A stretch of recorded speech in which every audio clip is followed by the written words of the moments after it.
Hello and welcome to Spurs Kings TV. It is your host Marlon. Ash, as per usual, is gonna be late. Usually it's me. This time it's his time. So I'm gonna allow him this week because he's gonna have to take the second half of the show. But anyway, look, there's so much to get through. It has been a week of Spurs. We've had a North London derby. We've had a game up in Liverpool, and it has not been pretty. But you know what? Let me get straight into it. First of all, let me bring out a regular who's been on the channel for now for a good old month or so. Likes to take the piss out of me a little bit, but we're still mates. Elijah, you well? What up, man? I'm glad to be in the regular bracket now instead of the newbie. You know what I'm saying? I'm glad to be here, but I appreciate the invite, man, and shout out to the chat, man. No worries at all. Let me bring out the second person. He was in and out, in and out, in and out, shaking it all about with us. He was here last week for the first time in a while, but a great welcome back. Flix is joining us again. Flix, you good? I'm good. Yourself? Look, apart from Spurs, all well, mate. Well, all yeah. Well. Look, how's you and the family, man? Because obviously you got a YouTube thing with you and the family. Yeah, I hope yeah. everything's I've going just well on that started my side. own channel with the missus. That's going very slowly, but it's up and coming. Other than that, yeah, I'm just trying to push my own channel, as you know. But yeah, all good apart from Spurs letting us down. But The here we are. the next person we've got on is making his debut on the channel. He's got a YouTube channel as well. So make sure what I will do after the show, I'll make sure I'll put it in the description so you could all go and find him. But I'd like to give a big, big welcome to JJ. Thanks, guys. Are you well? Hope things have got well. And if what people don't realize is he's also just become a dad, so so we've got to be mindful that we got the baby might be up and down tonight, I suppose. Yeah, that's exactly right. Thanks for having me on, guys. It's brilliant to be here. Obviously, watch the show, and yeah, this is actually number 2, but it's really really new. So yeah, some bags under the eyes and some sleepless nights. No worries at all. Do you know what? Right, I'm gonna get straight into it, and the reason why I'm gonna get straight into it because we've had 2 games this week. Right, because we obviously didn't stream until last week Tuesday, so we were preparing for the North London derby. We had some gooners on. And if I'm being honest, they were a bit confident. They were a bit like, we don't know what Tottenham are going to turn up. But as long as it's the Spurs that, turned up in the last couple of weeks, they were confident. Now, for me, I was Ange in up until that moment. I'm sorry. I'm coming out with it now. I am finished. However, I'm going to start with you, Flix. Going into that North London derby, what was your initial thoughts on the game? And how did you come out of it thinking at the end? Look, first things first. When it's a North London derby, I like to think form goes out the game, but we all know we've been poor anyway. So I really didn't know what to expect. Obviously, full time. What's that? 11th loss. Was that 11th loss by then? It was 10th then. Was it 10th Sorry, or 10th. 11th? Yeah, it was 10. No, it was 11, and then it's 12 now. Yeah, you're That's right. it. Yeah. Look, it's all rolling into one. As we sang on Sunday, you're nothing special. We lose every week. Well, yeah. It's just very shit right now. I'm the same with you as well, and he's just got one system, high line, and that's it. And you think with the group of players he's still got, he should be at least getting us top 10, maybe top 7. Keep that momentum there till we got the big boys back. But he's not even doing that. We're fighting a relegation battle instead. It's just. So for you, before we get, because obviously we're going to go and get onto Everton in a bit, right? And that was obviously the relegation battle. But for you, we've been to North London derbies with terrible teams. We're not expecting to get a result there. If I bet everyone on the panel, including me, wasn't expecting to get a result at the Emirates. But the manner of the display must have been quite concerning for you at the time. Oh yeah, definitely. It's just very low. It's and going off subject as well. Everton of all teams to be 3-0 down at Goodison Park. You couldn't write it. Look, don't go into it yet. Yeah, I know. We will review that. PTSD flashbacks, man. I don't. Yeah, like, let's get through Arsenal first. I just got to take you back a week. Elijah, I'm going to bring you in. Now, for me, what was the most concerning thing about the Arsenal game was we went 1-0 up, Yeah.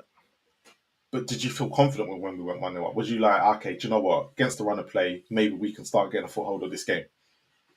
Nah, we were never gonna get a foothold, but I was probably one of the few people who thought we could actually go and beat Arsenal, only because Arsenal were dead. Like they're one of the worst teams I've ever seen in my life. I don't care about Saliba, I don't care about Saka, I don't care about Odegaard. Don't care. Them man are, and I'm trying to keep it PG because I respect you and Ash and your channel. They're dead food. They're horrible. Tell him, Yeah. tell Man are the shit, man. I'm goodness. sorry, that man is shit, man. But Stoke City FC, they even the goals that they did score, it was obviously an own goal, and then Kingsley had butter on his hands, for the second goal. So they didn't even score any goals, and of course they created a lot of trouble, but that was really down to defensive errors, and even so, they have Havertz up top, so they're not going to score. It was just unfortunate to watch us lose the lead though, because we somehow scumbagged the 1-0, and we let it go before halftime even got there. So yeah, it was jarring.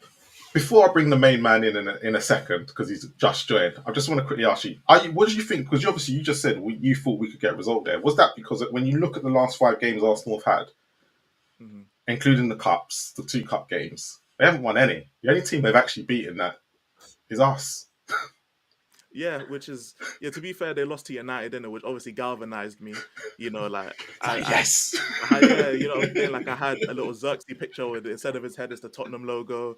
You know what I'm saying? I had the time to end their season, and then in the thumbnail of the stream, like I was confident. But yeah, Arsenal without Saka was horrible, and even without Odegaard, they struggled. But I've just not been impressed with this Arsenal team the last couple of years. Like, haven't if you have Havertz up top here, you're a joke man to me. I can't lie. So I've never really liked this Arsenal team past like 2022 in terms of like the style they play or anything like that. I mean, But just quickly stay on Arsenal, because a lot of the Arsenal fans, a lot of the media are saying that they're in crisis. But if you look at pound for where they are this year to last year, they're actually better off. But yeah, it's a weird one. But it's not. Is it one of those when you watch them, you kind of feel like they're there for the taking this year instead of like last year? It was kind of like, you know what, they were playing well. Yeah, it's kind of how it is. Like this Arsenal team, you can counter attack them, you can score against the run of play. Whereas for the last year and even the season before that, it felt like once Arsenal went 1-0 up, the game was pretty much over. Like they had that sort of dominance and that type of level. But this year, we've seen them. They just bought the 2-0 lead to Aston Villa. They found themselves 2-2 against Leicester after being 2-0 up, and they went on to win that game. But teams can come back against them. I think Fulham came back and got a draw at some point. Yeah, Like they've drawn a lot of games, and that's a lot of the times because they go ahead and then they get complacent and teams can come back. So it doesn't look like the Arsenal from the last couple of years. There's a couple question marks in terms of their complacency and defensively. So it's not really the same team no more. JJ, quickly get your time on it. Obviously, we are Arsenal then got a set piece, which personally, even though it was up against it, I felt we were dealing with the set pieces really well. But then a set piece that shouldn't have happened, and then we go and concede from it. Was you at that moment going, "Oh my god, here we go"? Yeah, I mean, that is as Tottenham as it gets. If a decision goes against us, you can definitely see us kind of conceding or coming off worse for it. And we've seen that in the Arsenal game. We've seen it in the game just gone at Everton as well. So it definitely felt like we were doing okay. And if you take it, like Kinski maybe he had a difficult game against Arsenal. If you take the game as a whole, he did okay, particularly in that first half where Arsenal were a bit better and we weren't very good. He did okay. He came, he punched a few bits and pieces. He got under the high ball a couple of times. It wasn't that bad. But when you add in the other bits that obviously cost us the goals, you review his performance. But he was doing okay.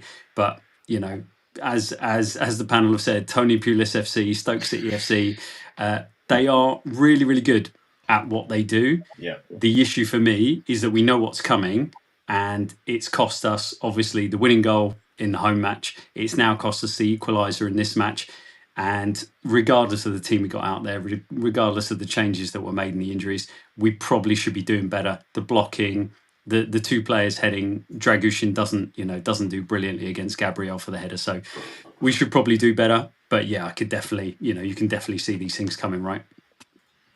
Welcome, Ash. Yes, Right. people, man, them ladies and gents in the comments. Big up everyone in the chat, man. Yes, I'm yes. disappointed, Ash. Why? I've What's never wrong? seen What I've happened? never seen someone as absent as you are in your own show, man. This has been Only happening when ever you're on, bro. since. Only when you're on. Only when you're This has happened too many times, man. Every time. on. Harry, enough of this, man. Make this lateness no more. I'm on BPT, people. Good time if you don't know that already. Yeah, man. On my day, I'm here, man. What's been going on? Ash, before we bring you in, let me just quickly look. I'm going to go to the second goal, right? And the reason why I'm going to go to the second goal because tactically and injury wise, it was probably the one goal that I went. This is just absolutely shocking. There was more than one mistake that happened in this goal. So where I'm going to start with this, I'm going to start when Jed Spence gets the ball, and this is the bit everybody missed out on. He gets the ball in the left back position, but because he's right-footed, he has to turn back, right? So there's your issue. There's an issue straight away because we've got a left-footed Regulon sitting there. I don't care how good he is. This is the problem you're going to get with the right foot on the left-hand side. Then the second part is he plays it to Basuma, who has technically got two players around him, and he kind of has look. He probably could have made the pass, but he tries to do what Basuma used to do back when he was playing those 10 games and take it on. Gets tackled by Partey. Partey then releases the ball, gives it to Trossard. Trossard then is got the acres of space. So Dragushin then has to make a decision. Now, a lot of people were blaming Dragushin for it after it because he didn't make the decision quick enough. However, with that situation, I'm not entirely sure whether I blame him or not, but I get what people are saying. And then Kingsky kind of just let himself down. Ash, there's my take on it. What was your take? Yeah, we might as well talk about it now then. I agree with you with the whole Spence situation. Obviously, you're playing a fullback on his weaker side, Yep. meaning that he has to go on side, use his right foot, play it into Basuma, and that's where the issue happens because the pass is on, in my opinion. But like you said, it's a whole debate. Does Ange want these players to continue playing brave? Because I feel like Basuma's stopped doing that. He stopped being the brave player. And actually, when he played against Liverpool, when we beat them 1-0 in a cup, he kept it minimal, like short and simple, tidied up when he needed to. Again, in those half spaces when we're losing the ball in transition, he's able to come across, win those ball back, and just calm everything down. And that's what we needed.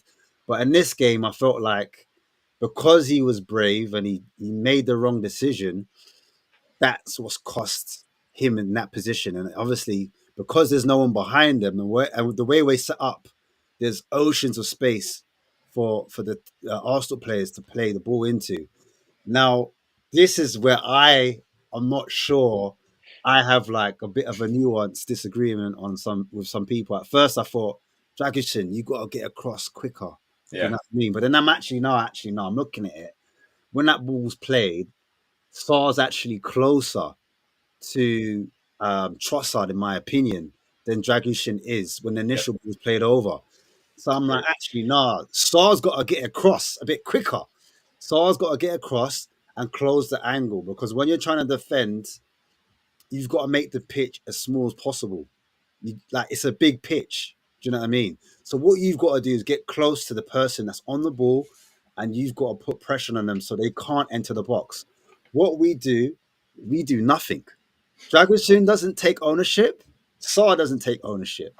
What happens is Trossard gets that ball and he's able to travel 1 meter, 2 meter, 3 meter, more, 4 meter, 5 meter, 6 meter. I feel like I'm on 8 mile because he had so many meters that he was crossing, bro, before anyone decided that they were going to take responsibility. It was criminal. Do you know what I mean? And it was like, Dragusin was like, I'm only going to engage until it gets into the penalty box, which then allowed for me Trossard to tee that shot up and get that kind of shot off and by then it's too late. Do you know what I mean?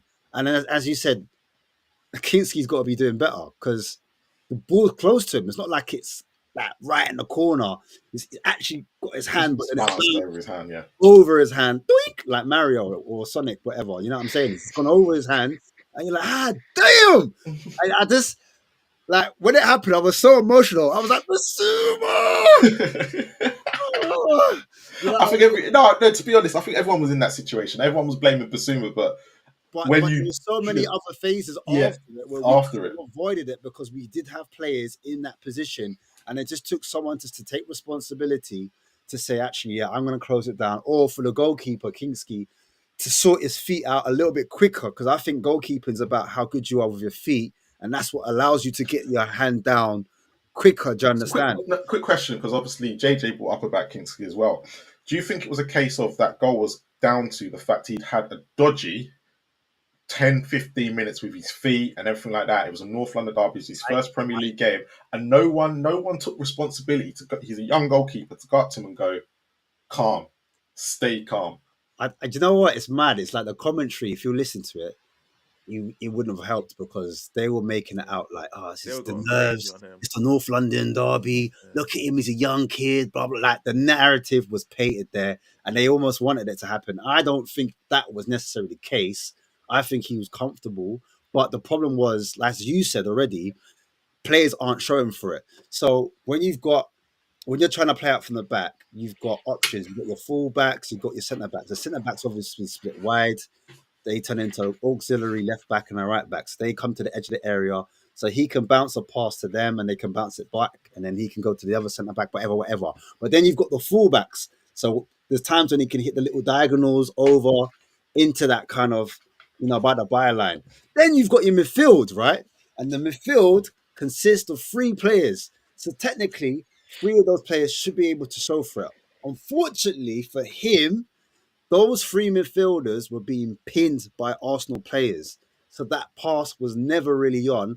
Obviously, he hasn't had many time with them on a training pitch to say, like, I trust you, like Basuma, I'm going to sling it into your feet in the central area. By the way, if you lose the ball in the middle of the field, then they've got a free shot on goal, or they've got a free pass in the goal. So logically, you're not going to take that risk. You're going to more or less play it to the width. But because Arsenal had us in a headlock, we didn't know which. Like Kinski was like looking. I could tell he took a touch and he's looking. He wants to play it over. He wants to play it, but no one's free. No one's really showing for it. That's what caused him to take too long on the ball and force the error, which Arteta obviously prepped for. He coached well. He definitely prepped for it. That's the reason why it broke down, in my eyes, in my opinion, and that's why, things happened the way it happened. Flicks, I'm going to come to you. Where did you? Well, obviously, I'm going to ask, did you blame at Basuma's feet first? Now that you've seen it back, where do you see the big problem was? Where was the big problem in that scenario? Because it could have been avoided. I'm gonna mention Basuma as well because he's been poor as well as the likes of Draguzin as well.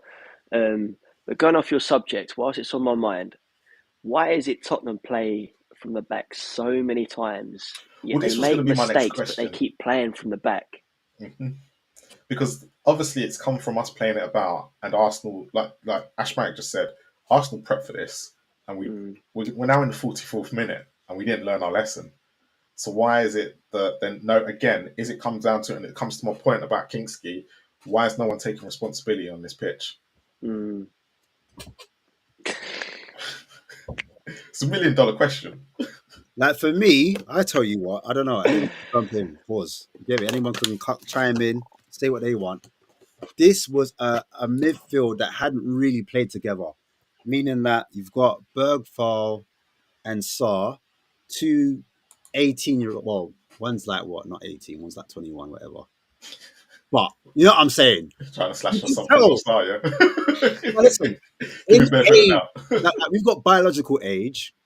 And then you've got like the mental age. Do you know what I'm saying? You've got age, the experience, minutes on the pitch. But even like even Sarr compared to Bergvall, Sarr's got more experience because he played in League One. You know what I'm saying? So he's done the minutes with Mets and them, man.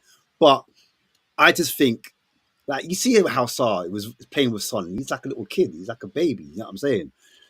For me, the experience in that midfield needed a more serious person on there as well. Because even at Basuma, in terms of mentality, I don't really see him as that guy to kind of help those two players. Like, talk to them, bro. You need to be here. Like, bro, drop off a couple yards. If I step up, I need you to drop in. All right, jump up now. Like, telling them what to do. No, you're jumping in too early. Because when I'm playing with certain players, man would tell me, Ash, you're jumping too, like, you're in a ball in a china shop. Slow down. Like, there's someone there to calm me down. But in that midfield three, I can't see that. Do you know what I'm saying? And I think that's part of the reason when playing out from the back, it breaks down when you've got that midfield dynamic. The football IQ, in my opinion, is slightly off. And that's a big issue because you can have all the physical attributes you want. You can have long limbs, you could be physical, you could be fast, you could be strong, you can even be good on the ball. But football for me is played upstairs. Do you know what I'm saying? And if you haven't got that mental capacity or that ability to have two steps ahead, to know what to do when playing out for back, to play under pressure as well, because you're playing in a North London derby with the fans. Do you hear them? It sounded crazy from my TV screen. I'm not gonna lie to you. The Every time energy was Kingsley got mad. the ball, they were jeering him, fam. It was long. Yeah, bro. Every But time. I just said, like, playing out from the back there, that it's the best environment for them to learn, if I'm being honest. If that's the way we're going to play, it's the best environment for them to make mistakes. And that if they get through this, they'll get through anything. Do you know what I mean? Because the commentators were like, lump it long, just lump it long. But guess what? If you lump it long, Daddy Gabriel's waiting for you. Do you know what I'm trying to say? He's ready to eat man up and no pause. And I think Solanke, full Diddy, fam. no, full Diddy, bro. Charles is down, bro. No Vaseline. But I think personally, Solanke didn't handle Gabriel very well, in my opinion. I'll be honest with you, bro. Gabriel ate him alive, bro. You know what I'm saying? He ate him up. So it's like going long just wasn't working. So that's the reason why we were trying to kind of playing out the back. But Arsenal, they did a number. They could, well, Arteta, the way they pressed, I think we played into their hands. JJ, bring you in onto it. Yeah, how did you see the whole scenario? You've heard Ash, you've heard Flicks. What's your view on it? Well, this one, honestly, guys, I could do a clinic on this one, but there's so many bits of that you could unpack. You know, you get into the video room the next day. There is Marlon. I totally take your point about a right foot or a left back. If you look at the way Arteta set Arsenal up, they were absolutely waiting for us to move it, particularly into the left back position. They were allowing that to be the ball, and then they were going to set the press. And Sterling, people questioning should Sterling have been on the pitch, etc. What he did really well is he triggered the press. They allowed it to come out to Spence, and then they triggered the press, and they would try and pin us into that area. Other teams have been doing it to us. They've noticed that they can keep us in if we're deep and we're in that fullback position. They can wait for the ball to get out there, then they can really go for us, and we struggle to get out. So for me, the first thing that was in there is when Spence receives that, he gets that ball and he's already on the half turn because, as you say, he's right-footed. For me, he needs to recognise what's around him and he bounces the ball straight back. Because if he bounces it straight back, it's a nice, clean, open pass to Kinski, and then Kinski has to quickly whip it out the other side. And then all of a sudden, Arsenal have pressed into an area. Ball's gone. No way they can keep up with it. And even if we don't do much with it over the other side and we just let Arsenal run all the way over the pitch to try and do the same thing on the other side, that's how you start to open passing lanes, right? That's how you start to move a team about. Anyway, that was the first thing that I would do with it. Your second option would have been, because he's right-footed, Spence, just keep your body open and poke it down the line. If you look at back or if you freeze frame it, you'll see Berryval's in a good position. He could have dropped in because he's quite high. He could have got it on the other side of the press. And Sonny should have been in a position to step in front of his marker and come and get that ball, even if it's just that ball we've seen so many times, kind of coming down the wing, and then they quickly just do that little clip ball inside to a midfielder. That could have been an option. Didn't do any of those things.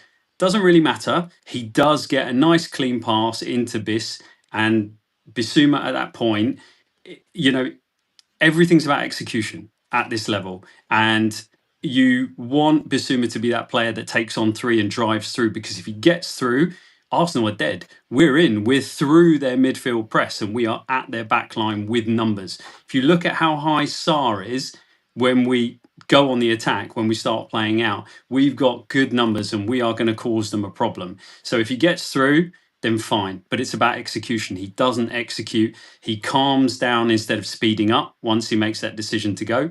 He had a bounce pass, right? He had a wall pass to Spence. Spence plays it to him. He knocks it round the corner and they could get out that way.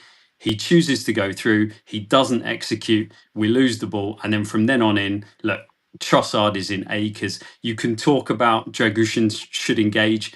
As soon as the player on that far side has got good possession of the football, like you can do anything you want at this level. That player will roast you. If Dragusin starts to move towards him at the wrong time, Trossard's going to cut inside him, or he's going to slow him down, knock it past, speed him up, run past, and then he's going to be completely in anyway. So it really didn't matter. Once we lost the ball in that position, and they had so much time and space, you could argue who could do maybe a bit better, and I think I'd agree either Saar or Dragushin could do a bit better. But the bottom line is where Trossard takes the shot from shouldn't really, unless that is top corner, you know, the 1990s banana shot. If that's not top corner, Kinski should be, he gets a bit of it, he gets a bit of palm to it, but it bounces just in front of him, and he's, you know, his hand's not strong enough, he's hitting the floor. And I'm not a goalkeeping expert, I hate coaching goalkeepers, but yeah, he should get more of a hand to that and should probably deal with it. So, you know, by that time we were dead meat. Elijah, I'm going to just take you to the second half quickly. I'm going to let you finish it off. Ange obviously makes the changes. No difference. Sorry, my bad. I'm a child, bro. I'm a child. I know this. That's why I'm allowing you. That's why I'm allowing you to finish it off. Why? What do you think happened in that second? What did Ange tell these players to the fact they couldn't even get out for the second half? All of them. It just literally. They were there for the taking. We saw what Arsenal happened to Villa, what happened with Villa on Saturday. Saturday. But yet Spurs just couldn't string a pass together or anything. Are these boys still playing for this manager? I don't think they could play. I think they're too tired. They can barely play. Like whether they want the manager in or out, I don't know. I'm gonna be real. If they didn't want the manager out and they did, I couldn't tell because they're all too tired anyway. I mean, during the Arsenal game, we're bringing on Brennan Johnson to make something happen. Like we might as well just forfeited the game. I would have rather you did that. Forfeit the game. What are we bringing on Brendan Johnson for? Like Richarlison came on the left side as a left winger, and we're going through Richarlison on the left wing because we have Brendan Johnson on the right side. True. Bro, Kai Havertz is shading Dragoshin to pass out to Spence because they're shading him out towards the right side, and we see him Brendan Johnson just jogging around. We already know that guy's dead in it, but I don't know what Ange would say to these guys. I don't know what these players could do to prove that they're playing for the manager, because I feel like they just ain't got no energy. The stuff we're probably doing in training is crazy. The amount of running on the pitch has really caught up to these players to the point where even Kulusevski is playing like trash. So our most physical player who can carry the ball and do stuff, he's playing dead as well now. So we don't even have anyone who can bail us out of trouble no more. We're just a deer in the wild, and a deer in the headlights. I don't even know what the saying is, but that's what we are right now. It doesn't matter who we play. So game's done. I'm gonna say a lot of us were probably not emotionally invested in the game as much as we should be. But I'm just gonna ask you a quick question before we move on to Everton. Flicks, before the game, would you Ange in or out? Before the game, yeah, I'm still in. After the game, was you still in? This is Arsenal, yeah? We haven't got to Everton yet. Was you still in after Arsenal? Yeah. You were still in. Elijah, before the game, was you in or out? I was out after Tamworth. Tamworth Okay. was the final straw for me. Tamworth for you. So you obviously I'm suddenly Ange in after Everton. I don't know what happened, man. He's the guy, fam. You know what I'm saying? He's the guy. So yeah, come on, Ange in, man. You know what I'm saying? One we stand. JJ, for you, was you behind the manager before the Arsenal game? Yeah, I've said it since the Man U Carabao Cup. I am Ange agnostic. Yeah. But I'm Ange in. And I take it, so you were still Ange in after the Arsenal game as well. Okay, cool. Yeah. So just so we know where we are, and I'm not asking you, Ash, because we gotta ask Ash as well, man. He's got us as Ash well. has got to sit on the fence, man. He can't tell people where he lies. I know, but we start eventually, getting even bro, even people start Humpty Dumpty fell unsubscribing off the to wall, us. man. Even Humpty Dumpty fell off the wall, man. He's got to make a decision, man. You know what I'm saying? It's his show. Nah, go. Do what I want. I do what I want. You don't get to tell me how to run my show. It's cool. I'm My gonna bad, my put you on bad. mine, bro. Yeah, I'm wait till I joking. get on my My show. bad. You know, like that. You know what I'm saying? He's gonna clown us now, look. Oh, bro, I got the I hat, was on man. the Ashmatic show. I got the hat, man. You know what I'm saying? Don't play with me, man. Jesus, I this got my hat, podcast didn't want to answer the question. bro. I got you and George clipped up already, man. Don't worry. Wait till Thursday, bro. Wait till Thursday. Hey, you make sure you give me that link. I am putting that out in the community, making sure everyone watches. Yeah, right? Because I left my one in the back. When you clip me up, I left mine. Yeah, but with Ash, I'm promoting it. All right, fairs. That's fine by me. Yeah. So Flicks and JJ, just to let you know, Elijah will clip you up if you say anything wrong. Yeah, and he will throw it out there. Right? No. Gathered that. Right? No, but look, seriously, like, let's get to Everton. Right, so we're obviously now, what a lot of people are saying is, if we lose to Everton, we are in a relegation battle. Ash, talk to me about that first half, please. You know what? I'll be real, yeah. That first half, I said, I'm going out, man. I don't know, man. I feel like I've got my life to live. You know what I'm saying? I said, I can't be getting grazed over this one. I said, I've got some things to do. I was in the market. I was actually talking to box office. He's like, Ash, where are you? I said, bro, I'm in the, hey, listen, I got to buy my meat. I got things to do. Pause. Listen, I got to live.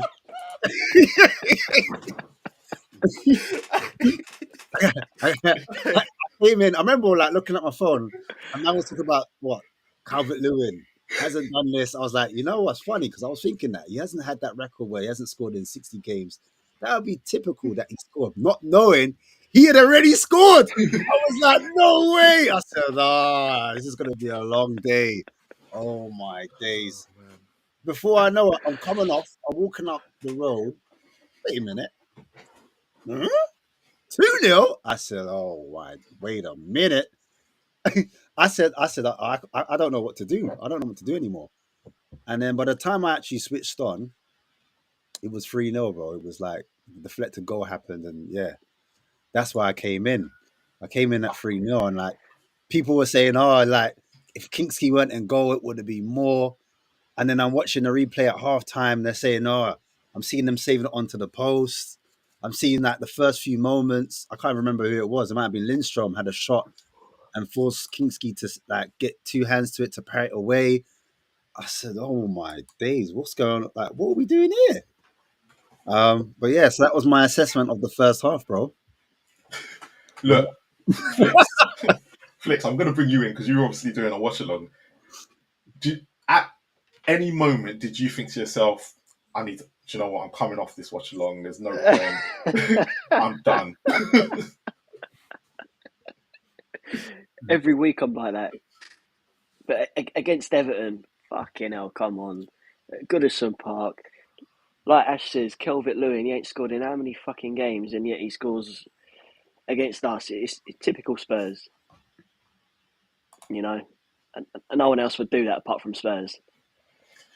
But for me, right, Everton hadn't scored what in over a month, I believe, and hadn't scored more than two in how long? But yet we turn up and allow them.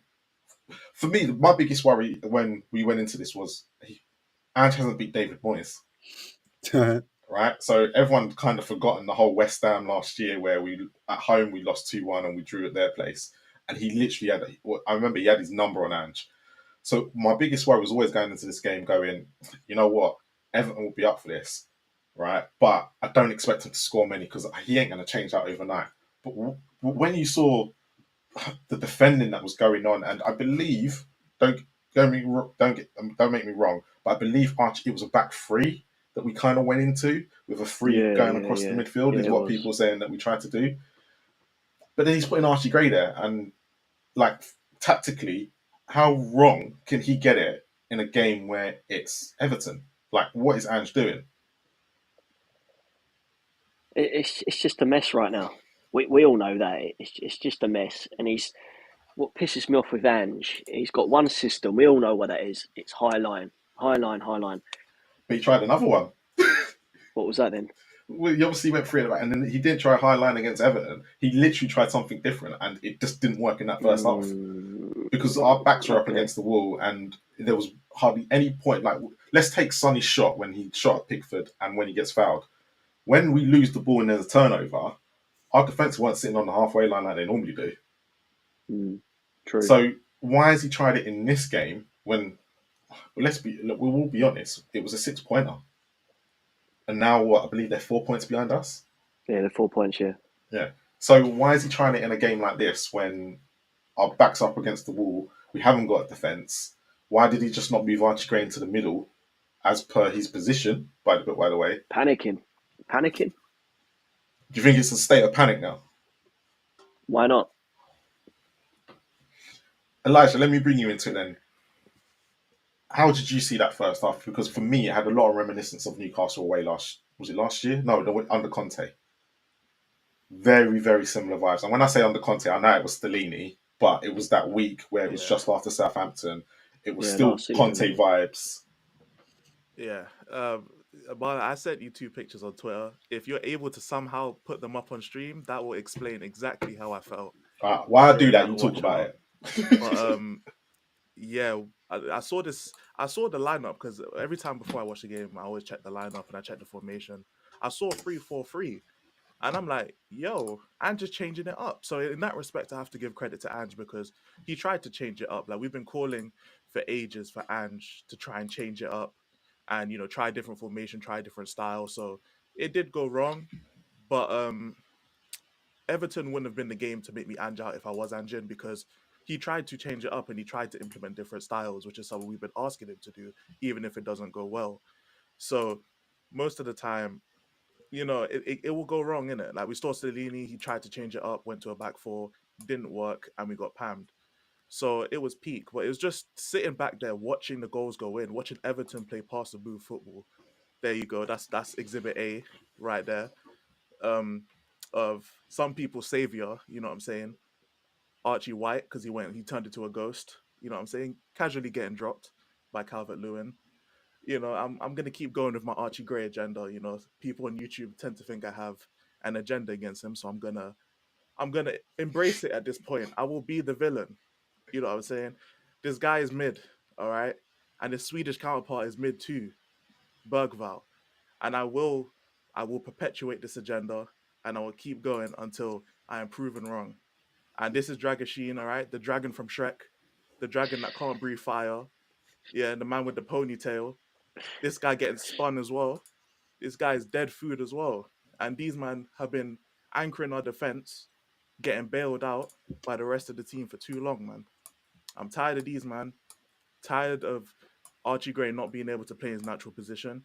Just as a side note, he wasn't bought to play as a 6. So I keep hearing the entirety of Tottenham YouTube say play him as a 6. He wasn't bought to play there. He was bought to play right back. And there's been nothing that we have seen to show that he's going to be playing as a 6. So I don't know where everyone's getting this.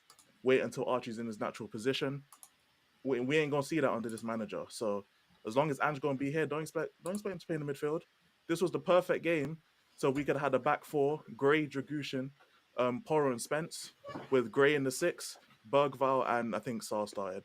I don't even remember this point. But this was the perfect time. If we played 4-3-3 like we usually do, to have Archie Gray in that 6. He went for a back 3 instead, which credit to him for wanting to change it up. I understand that. And I don't really blame him for trying to change it up. It didn't work. It's just how it is. Hang on. I think it did start with a back 4 because Ben Davies come back. Oh, it was Ben Davies, yeah. But no, it was Ben Davies, Dragushin, and Gray. And Gray started on the right of the centre back. At the right of the centre back, yeah. So we could have had that back 4. No one knew that. That Sky didn't notice at the time. But when they came out and Gray, actually Calvert-Lewin's goal was a prime example. Look where Gray is. Yeah. So he did start in the back 3. So that's my bad. It could have been Davis and Dragushin with Gray in the 6, and you would have had Porro and Spence as the fullbacks. We could have done that instead. And we could have actually seen Archie Gray in the 6, but it didn't happen. We played 3 back instead with Archie Gray as a centre back who was a right back, but then inverting at the same time. And I don't even know what was happening. Like, we were playing the back three, but every time we were getting a counter attack, there was two man at the back, which was a bit of a mystery to me. But yeah, it was the weirdest back five I've ever seen, and still credit to Ange for trying to make a decision, trying to make a change in formation. So, which is why I'm not going to go too crazy on him specifically, but yeah, it was a horror show to cap it off, man. Sorry for running. JJ, I'm gonna bring you in. Like, obviously, I think personally, I think Elijah's been a bit harsh on Bergvall and what's his name and Gray. This, like, because I was with you, Elijah. I was with you the last month or so when you last came on. I was completely with you. But I think the last 3 or 4 games, actually, Gray's been probably one of our better players, and Bergvall, to be honest. But that's not to say that the rest of them. It's because the rest of them have dropped so much. Maybe that's how we're seeing it. But JJ, I want to bring you in on it, as in, obviously you saw what happened in that first half. Is Elijah right? Are the youngsters need to take some blame in what happened? But also, does Ange need to take some responsibility because he sent them out there to play this formation like we did against Newcastle, where we went from 3 to 4 and there was no plan? Yeah, I mean, first of all, I'm a little bit worried about Elijah being, an assassin who's going to clip me up right now, and this kind of thing. So I don't really want to disagree with him. Famous. But what I want to say is, I don't see it the same way. So again, this kind of where I came from, right? So I'm working with young players and academy players and this kind of stuff. So what I'm seeing, Archie Gray and Bergvall, they are extraordinary talents. They really, really are, and I will hang my hat on that. What I'll say is I didn't have time to see the formations that were put out or anything. I just saw the team sheet. I just saw the lineup kind of written down, and when I saw it, I made an assumption this was going to be a back three or a back five, whatever you want to say, with Archie Gray stepping in and out of it, which is what it turned out to be, and that's what I posted before the game. And that's what I felt Ange was going to try and do. He was actually going to try and fit the players he had to a system, and then he was going to try and use Archie in this kind of hybrid, dropping into a back three to provide more defensive stability and numbers against quite a direct team, is what we were expecting from Everton, but then to step back up. And so instead of having a fullback inverting as much, we were going to push the fullback a bit higher, and we were going to have the centre back, or we were going to actually have Archie Gray stepping in. I didn't think we'd see much of it from Ben Davies on the other side. So that's what I thought he was going to do. It clearly didn't work. You can see it. You can see it for the first goal. First of all, there shouldn't be that much space for Garner to play such a simple ball through into Calvert-Lewin from the edge of the box. We shouldn't have given the ball away. Sarr gives the ball away far too easy and then gets beaten easily in the midfield. And then you've got Calvert-Lewin turning 3 centre halves inside and out because they're all bunched up. They're all on top of each other. They're not in the lanes they should be. They're not in the lines they should be. And so it's really, really easy for Calvert-Lewin, who's a player without confidence and without any goals, to score what looked like a really good goal. But we made that look like a really good goal. So it absolutely didn't work. And then if you want to talk about the inversion, if you look at the Njai goal, Archie Gray is all the way pressed up over the halfway line. A simple 1-2 is enough to get Njai round the other side of him, and then he's running at Dragushin, and Dragushin gets his feet all wrong. And it's a great finish. It's good strength to hold off the defender, but he shouldn't be getting his feet in a muddle like that. He's a experienced enough centre half not to do that. So the system clearly didn't work. I think Ange came out and he owned it. He said, "Look, this is on me." But he said, I think that he was just trying to find something that fit the players that we had available. I'll be honest with you, maybe it's because Everton dropped off in the second half, but we went back to our slightly more traditional setup and we looked a lot better for it. So it just, for me anyway, it just goes to show what you can do with time and what you can't do when you don't have it. If you don't have those training sessions, you cannot get a brand new system into a group of players unless they are far more experienced than the ones we've got out there. And these kids can't take on with, like a training session and a half. They're not going to be able to move from a back 4-3-3 into a 3-5-2. It's not going to happen. Go on, Ash, talk to us. Take us through it, mate. All right, so just really quickly, on that goal that I guess JJ just spoke about, I'm seeing Kulu initiate the press as this is the second goal, by the way, the Indire one. So as he's gone to press, and you can see Son in the corner of the picture running back on side. I'm seeing, I'm thinking Madison, for me, he's got to be involved in the press also, in my opinion. And so the next bit I'm showing here is the press is non-existent. They've got too much time and space on the ball, the two Everton players. Now, what you're going to see next is Sarr jump, and you're also going to see Archie Grace jump as well, jump into the press. Now, obviously, this is an instruction, but the coaches need to be able to coach these players and tell them to manage the spaces. So what I mean by that, they need to know in their head, wow, should I jump now, or is the distance too great? Or is there a player that's nearer that they're better in a better position that they should jump? So that's my issue right here. There's no pressure on the ball when the ball comes out, when we've tried to press the ball.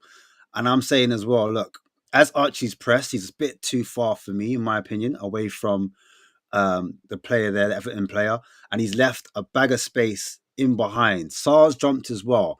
But if you can see, I've circled Sar and I've circled Archie Gray. Those are two people circled. But next to them, it's Madison. And Bergval's the next person. So as a player just beyond Bergval as well. So I'm saying, could Bergval be where Madison is? Could Madison be where Sar is? And can Sar be where Archie Gray is? And therefore, Archie Gray hasn't got a jump, and then there isn't that kind of big space. And this is where the whole debate comes in with Madison. Is he good enough? Is he the right for the system, etc.?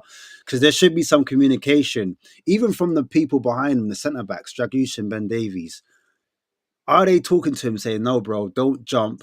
It's too far. It's too... Even the coaches on the side, are they telling them, oh, maybe it's too far away, but is it an instruction, or did Archie Gray do that off his own back? And so JJ's already spoke about it. It's that little 1-2, the give and go, the little pass around a corner. That's what basically happens next. As you can see on that next clip, he's able to turn him in that space. And all that space there, I've squared it off. That's where they're going to exploit. Literally, that's what's happened. And of course, look, I've made a little arrow. Dragushin now is 1v1. Look at the space. Bergval's having to come across because he's the only 6 in that position. He's the only person that's hanging back. Sar's doing the 8 role where you're doing like centre midfield role, when you're defending and you're attacking, leaving Dragushin exposed there all by himself. As he gets down there, my issue is with Dragushin, like, you need to manage that space. You need to make the pitch as small as possible. He's given them all that space on that left-hand side. He's made it obvious where, like, he wants to... He should be, for me, in my opinion, he should be showing them down one side. And that should be the either showing him to another body into the box or showing him onto his weaker foot. One of the two he's got to do. What he does for me is he plants his foot. I missed a little clip before that, but because he plants his foot, he doesn't know where the space is. That's when you can see Ndiaye. He said, I'm going to attack that space now because you've planted your foot. Your body shape's wrong. I'm able to attack that space now. I'm able to beat you and turn you on that bit. Pop a little step over, get on the wrong side of you, and then literally bury that chance. So that's what I was gonna quickly show on that clip. But for me, it was the coaching. I wouldn't put it on Archie Gray because he is young and he needs to be coached. And the setup for me was all wrong. And making your right-sided centre-back jump, it's like almost he's like making the right-back jump. It's almost like what you expect the full-back to do. Do you know what I'm saying? So I don't know. I could be wrong. That's just how I saw it. That's how I saw how I thought things broke down. And I don't think in that back three, they hadn't been coached how to play that system. They didn't have enough time. And I thought it was too much of a risk to go into a back three when you needed a win in a game like that. Do you know what I'm saying? I'm just going to go back to one other point real quick because we did speak about Arsenal and I thought JJ spoke about it excellently. And I just wanted to bring it up. And it's just about the progression play. And in the scene, I've saw Kinksky make a mistake. But actually, if we freeze it here, that is basically Spurs' all the players marked out as all Spurs players, right? And you can see the midfield three. You can see Bergval. You can see the DM, the right side of Seattle in the minute. You can see Saar, Basuma, and you can almost throw a hat over them. Do you know what I mean? And that's what made it so easy to press at times for the Arsenal midfielders. You've got Partey, you've got Rice, you've got Odegaard, and you can see all three of them there. Made it really easy for all three of them to pin those centre mids. And that's why Kingsky couldn't find an outball to either of those three players because they're all being pinned and all being marked out of the game. And so, as JJ has already said, we were forced to play down our left side, which was Spence was on, and he's a right back playing left back. And if you actually watch the game back, you could actually see him and Archie Gray were struggling at some points to play out the back because they were too close to each other, and Song wasn't helping because in possession this season especially, he's not really good in that position. He's not really safe in that position.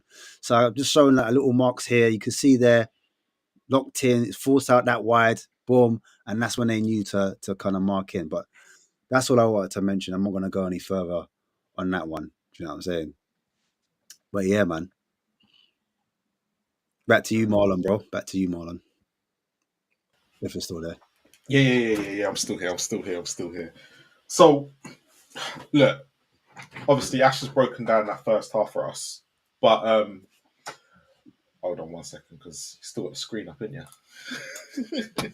W stream, guys. W stream. I'm gonna come to you, Flicks, on this. Yeah. So obviously the first half has been broken down. We're 3-0 down. What does he need to say to this team in the second half? And does he get the response that was required in that second half? Well, we didn't concede, did we, in the second half? So, I suppose there was some sort of saying, you know, look, we didn't concede. Other than that, how many shots did we have on target in that game? I'll have to check. 3 or 4, maybe. Was it 6 on target, something like that? 4 or 6? I'll find out as well. I actually don't know. I think it was 6. But carry on, go on. What was you saying? I'm losing my thread now. Yeah, so we had 6 on target, 11 shots overall. Everton had 12, 6 on target as well. Okay. So yeah, what was I saying? So obviously, yeah, we didn't concede in the second half, so a lot better compared to the first half. But it's just no creativity, time and time again, which is something I think Maddison should be doing, in my opinion. So long as- hold on. So why you're? I'm going to stop you at Madison because that's a great point. What is going on with Madison and Ange at the moment? Why are they? Why are they butting heads? Because even with the interview that happened after the game, you could clearly see Madison has a slight dig at the defence. Do you think this is what has been told to Ange, and this is why they've kind of fallen out? I never see that interview. Well, I've told you now. Make your opinion on that. Okay, so say that again. Madison has a dig, you say? So Madison had a slight dig to say that something about the defence needs help, and basically they shouldn't be left. Well, as I read into it, I could be wrong, that they shouldn't be left as exposed as they were, and we're in a battle. Because obviously, for Madison to be saying this, he's seen this at Leicester. He was in that relegation battle with them. But someone's also said, right, and I do take, and I actually quite think it's quite a good idea to why Madison's not been playing. Madison gets injured a lot, and especially when the game gets tough. Do you think that Ange has looked at that and gone, well, I'm losing players left, right, and centre. The last thing I need to do is lose Madison on top. So what do you think it is? Have they fallen out, or is actually Ange doing something that he kind of has to do with Madison because his injury record is awful? And right now, out of all the players we've got out, it's quite weird that Madison's the one is there and available. Yeah, and that's only been going on for 2 months, two or 3 months. He's been slowly being dropped out of starting 11. Yeah, so he was dropped out just before City. He got brought back in, and then he got dropped out again. It's not to save him, I know that. What's that? It's not to save him. Ange don't really save players. He never saved players in his life. So it's Well, yeah, not he runs them that. ragged. We all know that. Yeah, It's it's not like to that save Madison. system, the So high line. do you personally think they've fallen out? Do you think he and Madison? Because we have to remember Madison's 28. He's not one of the young boys. No, So do you think he has said something? I really don't know what to think on that one. But going off subject, we all know about Romero having the big say so about the board. Yeah, So there's yeah. obviously that one as well. So maybe word is slowly getting out with the players now. I really don't know, to be honest. But to be fair with Romero, I don't think Romero coming up a gout against the board is more to do with he wants his move to Real Madrid in the summer. Yep. She's not stupid because no, apart from I think no other players really come out and been that blatant about what he wants, and I think he's looking at going, well, if I come out and say something against the board, they'll either have to find me, sell me. He wants to go Real Madrid. The negotiation then becomes Levy wants to get rid.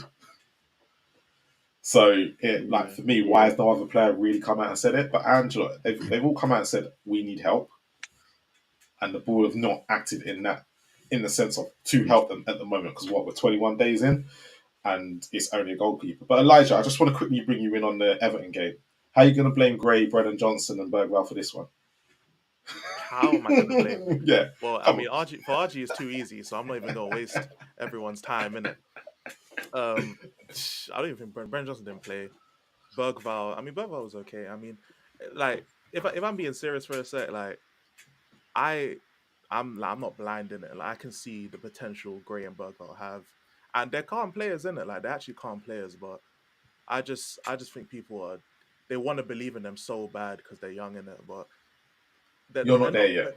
It's I'm like not there yet. it's like us with you. You're a young guy. You're beginning YouTube. We want to believe in you, but you're just not But quite there yet. I'm not there yet. You know what I'm saying? Like the content's like a 4 out of 10. You know what I'm saying? Like I'm just making bold jokes in it. Like I'm not really No, progressing the bro. comedy. No, your first video was a solid 12 or 11 out of 10. You Yeah, and I've peaked too fallen early. off in it. I done fell off before I got a career in it. You know what I'm saying? But yeah, it's just I want to give them like if in my opinion, if you're old enough to wear the shirt, you're old enough to get criticized. Then I'm with you on and that. Yeah.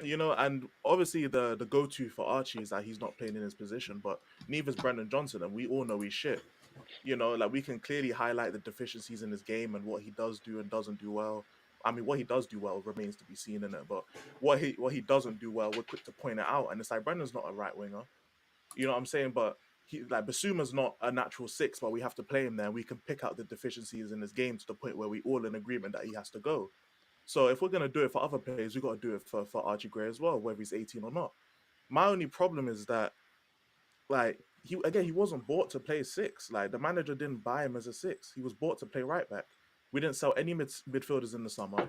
If anything, Bergvall came in, so that's an extra midfielder, and we sold Emerson. And Jed wasn't playing at the time, so we really had Porro and Emerson as our right backs. We sold Emerson, brought in Archie Gray, who played right back for a season under Leeds, and if anything, we added Bergvall into the team.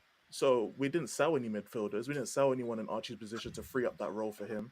So it's obvious as hell he's a right back, and no one's gonna convince me he was bought to play six because has he played there? He played there for like 10 minutes against Everton the first time. Apart from that, he's been right back, left back, centre back. He's been a defender. So that's what he was bought to play. He was bought to play as a defender.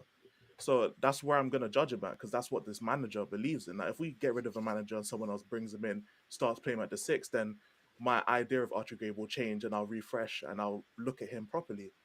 But I mean, I just don't see the hype. I can see him. I always call him the Harry Winks regen just to troll because I know it's rage bait and people will get upset.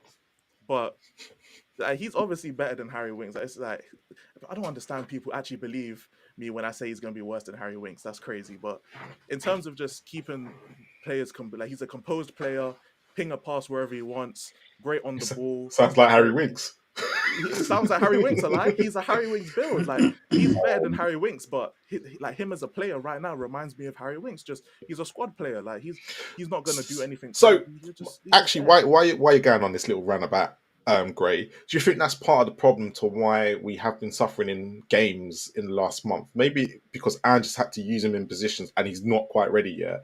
And even though a lot of our fans are, as you say, overhyping him, actually because he's not ready and Dragushin and Ange pointed this out, Dragushin is playing next to an 18-year-old And I'm going to throw this out there because no one has mentioned this guy's name. And everyone always slams Dragushin, right, for the way he plays. But Porro, right? Nobody ever talks about Porro because who was the defender that everybody was blaming for all his mistakes at the beginning of the season? Romero.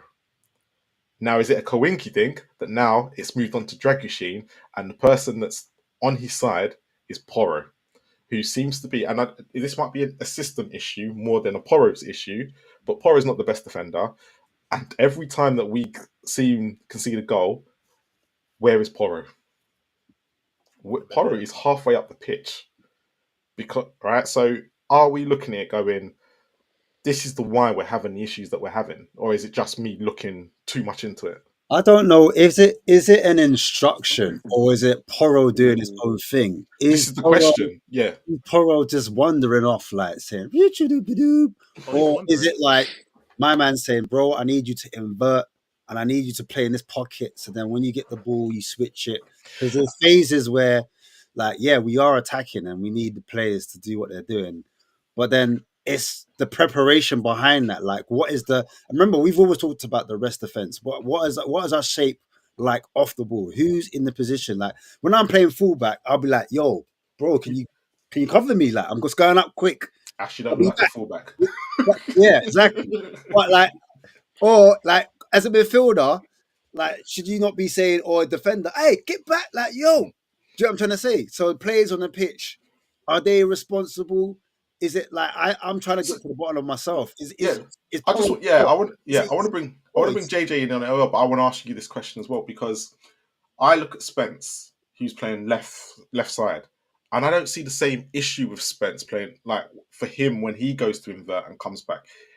There's never usually a problem on his side. It's usually he's back there. But when it comes Mm. to Dragoshin and Porro and Romero and Porro is always halfway up the pitch and he's never there covering. Where Archie Gray's always got Spence and one other.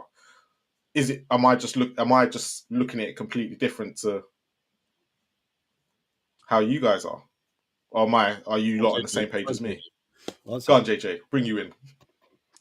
Yeah, look, I'm definitely one of Porro's biggest critics, but that's when it comes to him as a defender. He's arguably one of our most effective attacking threats. He's probably our top assist provider, or he's certainly close if he's not top, because he's got great delivery. But he's effectively he's an old fashioned right winger. He's not a he's a great deliverer of a ball, but he's not a right back by any means. If you want a good right back defender. And what I would say is there's the system, which is definitely difficult for him. He's expected to be all the way up the top end of the pitch, and then teams just chip it over us really easy, counter attack quickly, and then he's supposed to get back. He's supposed to sprint 60 yards, 50 yards, and be back in and do good quality defending. That's not easy. You are going to need an exceptional talent to be able to do that and to do that really effectively. So I definitely think that's an issue for him, and that's a bit of a mitigation. But on the other side of it, he's not a great defender. You will see how many times teams try to overload us on that side of the pitch. You will see how many times we concede goals that are coming from that zone Yeah. just in front of him, on his inside, and then in between him and whichever centre back is playing next to him. It doesn't matter. You could have the best centre back in the world. Teams are still going to exploit that area. They're still going to try and load that area. He's not the best defender. And the easiest way for you to really look at it is look at that still of him folded up like a pretzel against Trossard. And Trossard is no, Yamal. He's not the best winger in the world. He should not be getting folded up by that player in that situation. He's not the best defender in the world. And that for us has been an issue. So for me, if we were going to become a team with Angie's system that is going to consistently challenge, I don't think Porro's the right back. And that's my take. And I know it's not popular, Surely but though, if we know this is a massive issue, because you're not the only Spurs fan to identify this or to have a problem, you have a massive issue on that right hand side, whether it be Jagushin, whether it be Porro, whether it be any player on that right hand side. Surely you would get a midfielder to say, we need to look after that. We need to kind of address that. We need a player that's going to sit in And when the storm gets a bit rough, gets a bit wild, we've got one of our players that are going to either cover Porro in that position or someone that can get across quickly and put that fire out. And equally, if that midfielder is coming across, then the other midfielder needs to drop into his position to cover the central area. Like, isn't that like what we need to be doing? I'm like, isn't that basic? I don't know. And I just start to think, like, Andrew was getting frustrated the other day. He was like, because he's asked about conceding goals and all of this. He's like, oh, people just think, we just attack. We don't work on defensive, you know.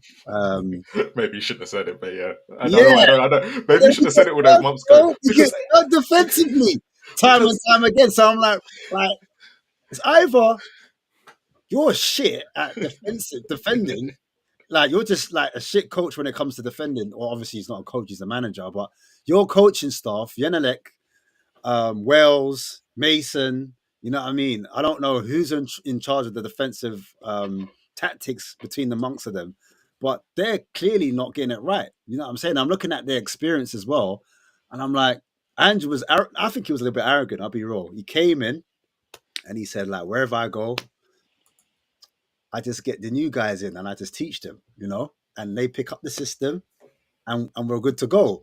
I'm thinking maybe the coaches you've implemented, they might not be up to the standard that we need to help these young boys. Because let's face it, Archie Gray needs to learn at some point from someone. Do you know what I mean? Whether it be a player on the pitch or from the coaching staff. There's something not quite there. Because in terms of conceding goals, I think we're like 17th.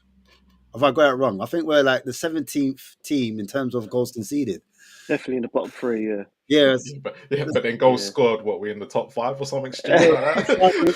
Well, that just shows to me, like, obviously, it's we've got an attacking manager in, you know what I mean? But we've literally gone from one extreme, from like being ultra defensive and ultra pragmatic, to ultra attacking. Do you know what I'm saying? And the only defense I could say is that, we've had to push out all of the pragmatic players to bring in some attacking players. You know what I'm saying? That's going to take time. But the summer window we had was for a long-term strategic plan, but it didn't address the short-term plan, if that makes sense, for the here and now. So that's where the board kind of messed up, because then now Andrew's in the middle, like, all right, I've got all this long-term. All right, 2 years he might be good, 3 years he might be good, in 4 years he might be good, but what about for players for now? Okay, so that brings me into a great next topic and the next discussion, because we're 21 days into a window. We've obviously just lost 3-2 to Everton. We've only signed a goalkeeper, and the only player that we have been strongly linked with, and I get everyone would say, but in the summer window, no one knew that Odegaard was coming in, but we knew Solanke was coming in. There's a difference. When it's a young player, it seems to go underneath the radar. But when it's an established one, like Dragushin and Solanke, we know about it. We knew about Mawani. He just chose Juventus. There's nothing we can do about it, right? So, Tried. Yeah, so we did try. However, there must be other players that we must be able to get in this window. And I know we've been linked with Tyler Dibbling today. However, he's another one. Not for now, because one, he's injured for 6 weeks. So please tell me how that's helping Ange now. But again, he's another young lad that we're going to throw a lot into. And what concerns me the more about this signing is he went to Chelsea, got homesick, and had to go back to Southampton. We're not a club that looks after players in life. We're not the best at doing it. So you're really going to take this guy out of his environment at Southampton and leave him at Spurs, where we're a complete mess at the moment. So, Flicks, because I know you got to go, I'm going to start with you first. Have your little rant about the transfer window, and then you can go.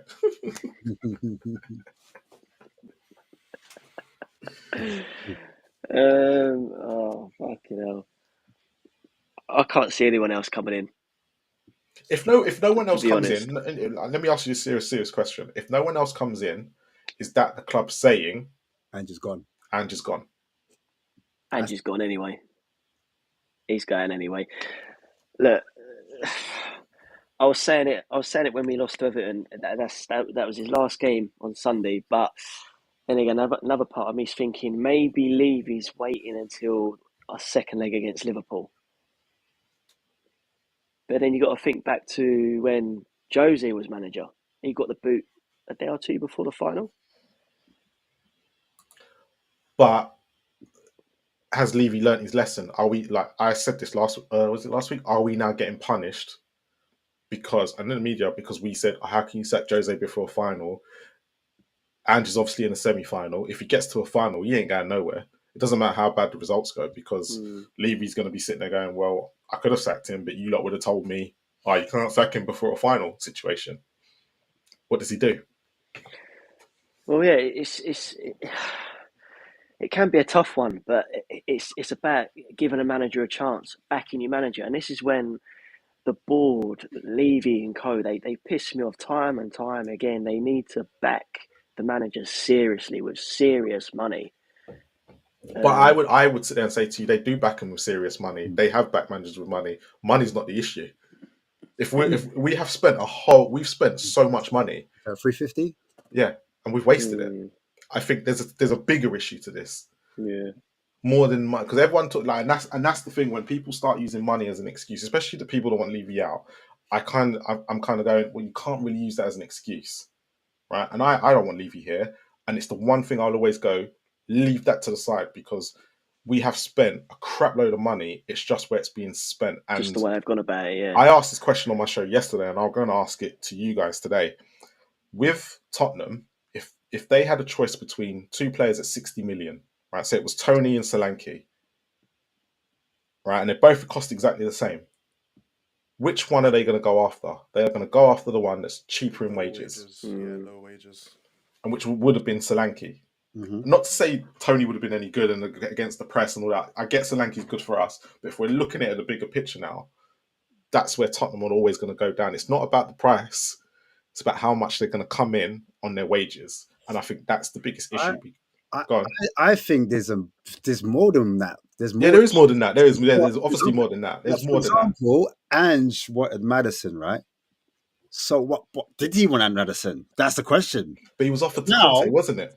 Because they offered it to Conte. Exactly. So then they're like, was Maddison a club signing? Do you know what I'm saying? Because all of a sudden, Ange is not playing Maddison. Do you know what I mean? Even though he said every signing is underneath my name.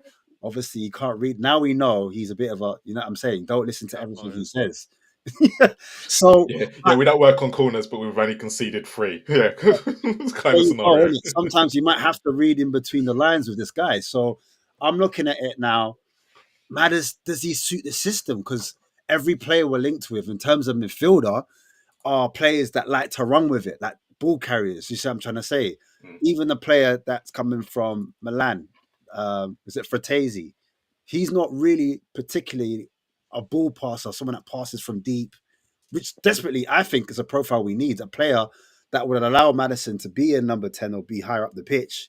And then you've got a person that can pass that ball and he hasn't got to kind of dictate from deep. He can do what he likes. But at the same time, I'm like, has the football evolved from the number 10 role? Because if you look at, I don't know, Odegaard's, he was a 10. Not Odegaard, sorry, Ozil was a 10. Bruno Fernandes, Man United fans aren't happy that as him as a 10. Is Maddison as a 10? Does that really work in that system where Postecoglou and other managers like him, like box-to-box types that carry the ball, that are physical, that win the ball high up? Do you know what I'm trying to say? That type of mold. Is Maddison that type, or is he the type where more of a luxury player where he's not really going to press like that? He's not going to really win the ball high up the pitch and defend, you know, in the transition. He's not that type of player. Maybe that's the reason why he got taken off against West Ham. We went on to win 4-1. We got taken off against Aston Villa, and we went on to win that 4-1. He started against Crystal Palace, and guess what? The way Crystal Palace pressed us, and Maddison was in that team, it was like, wow, we can't even get out. We can't even get into second gear here because we don't have the physicality or the legs to kind of come out. So I'm starting to think, like, I don't know if Postecoglou is either identifying these right type of players that is right for a system. Because even Johnson now, I'm looking at it. Everyone's like, we need a touchline winger. That's all I'm hearing. We need touchline wingers to take their man on so they can cross the ball into the box so that Solanke can finish the goal and he can header it in. Solanke's had no service. But then at the same time, I'm looking at it and I'm thinking, actually, maybe he does want a wide forward because Johnson, who he's identified, he's not a touchline winger like that. He's a wide forward. Then you've got Werner. He's not a touchline winger. He's more of a forward. When you saw him at RB Leipzig, he played as a secondary striker. He played just behind the striker, whoever that was. Do you know what I mean? Even at Chelsea, he didn't always play on the wing. Sometimes he played behind the strike. He moved all around. Do you know what I'm trying to say. So I'm thinking maybe Postecoglou's identifying wide players that are more forward players. Do you know what I'm saying? So everyone's like, oh, we need wingers. But like, I'm not sure if that fits the narrative for what he wants. Even Moani. Moani's not a winger. Moani's a forward player. That's another person. So I'm like, I don't really know. Am I reading into this? Like, oh, am I moving mad? I don't know. And I'm thinking maybe that's the style of team. Everyone's like, we need touchline wingers. We don't touch our wingers and we don't get them. And we're linked to another forward player. A player that can play all three positions. Left, right. Do you know what I'm saying? I hear So, it.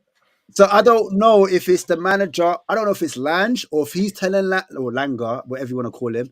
If he's telling him, like, this is what I want, this is what I need, because it's a similar profile, similar midfield profile, similar profile. The only thing that's not similar at the moment is the centre backs, because we're not buying loads of Mickey Van der Vens, which would make more sense if you wanted to play the high line. We've got one in the youth team, so it's all right. Everyone got confused. Even catch too much in training. Tottenham don't want to go. Before you carry on, Flicks, do you want to let everyone know where they can find you because you got to go? Yeah, no worries. Yeah, you can find me on YouTube. Only one Flicks.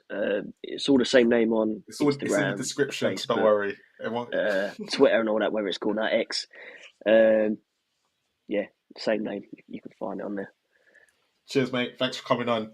Go on, No Elijah. worries. Take care. Take it easy, guys. Answer Ash's question. Go on. The one thing I want to answer it with a question, then it will lead to my point in it. But basically, what I want to ask everyone here is, in terms of Ange, do we all agree that Ange wants to play like a freedom kind of football where the players can move around and do a bunch of things and all that stuff? Are we all in pretty much agreement about that? That's kind of his style. Yeah, I think it is a mixture between like you said, freedom play. It's a bit of positional, but it's more freedom. I think it leans more towards the freedom, what you're saying, the freedom type of play. That's my opinion on that. And what about you, JJ? Do you agree with that, or do you see something else on the pitch?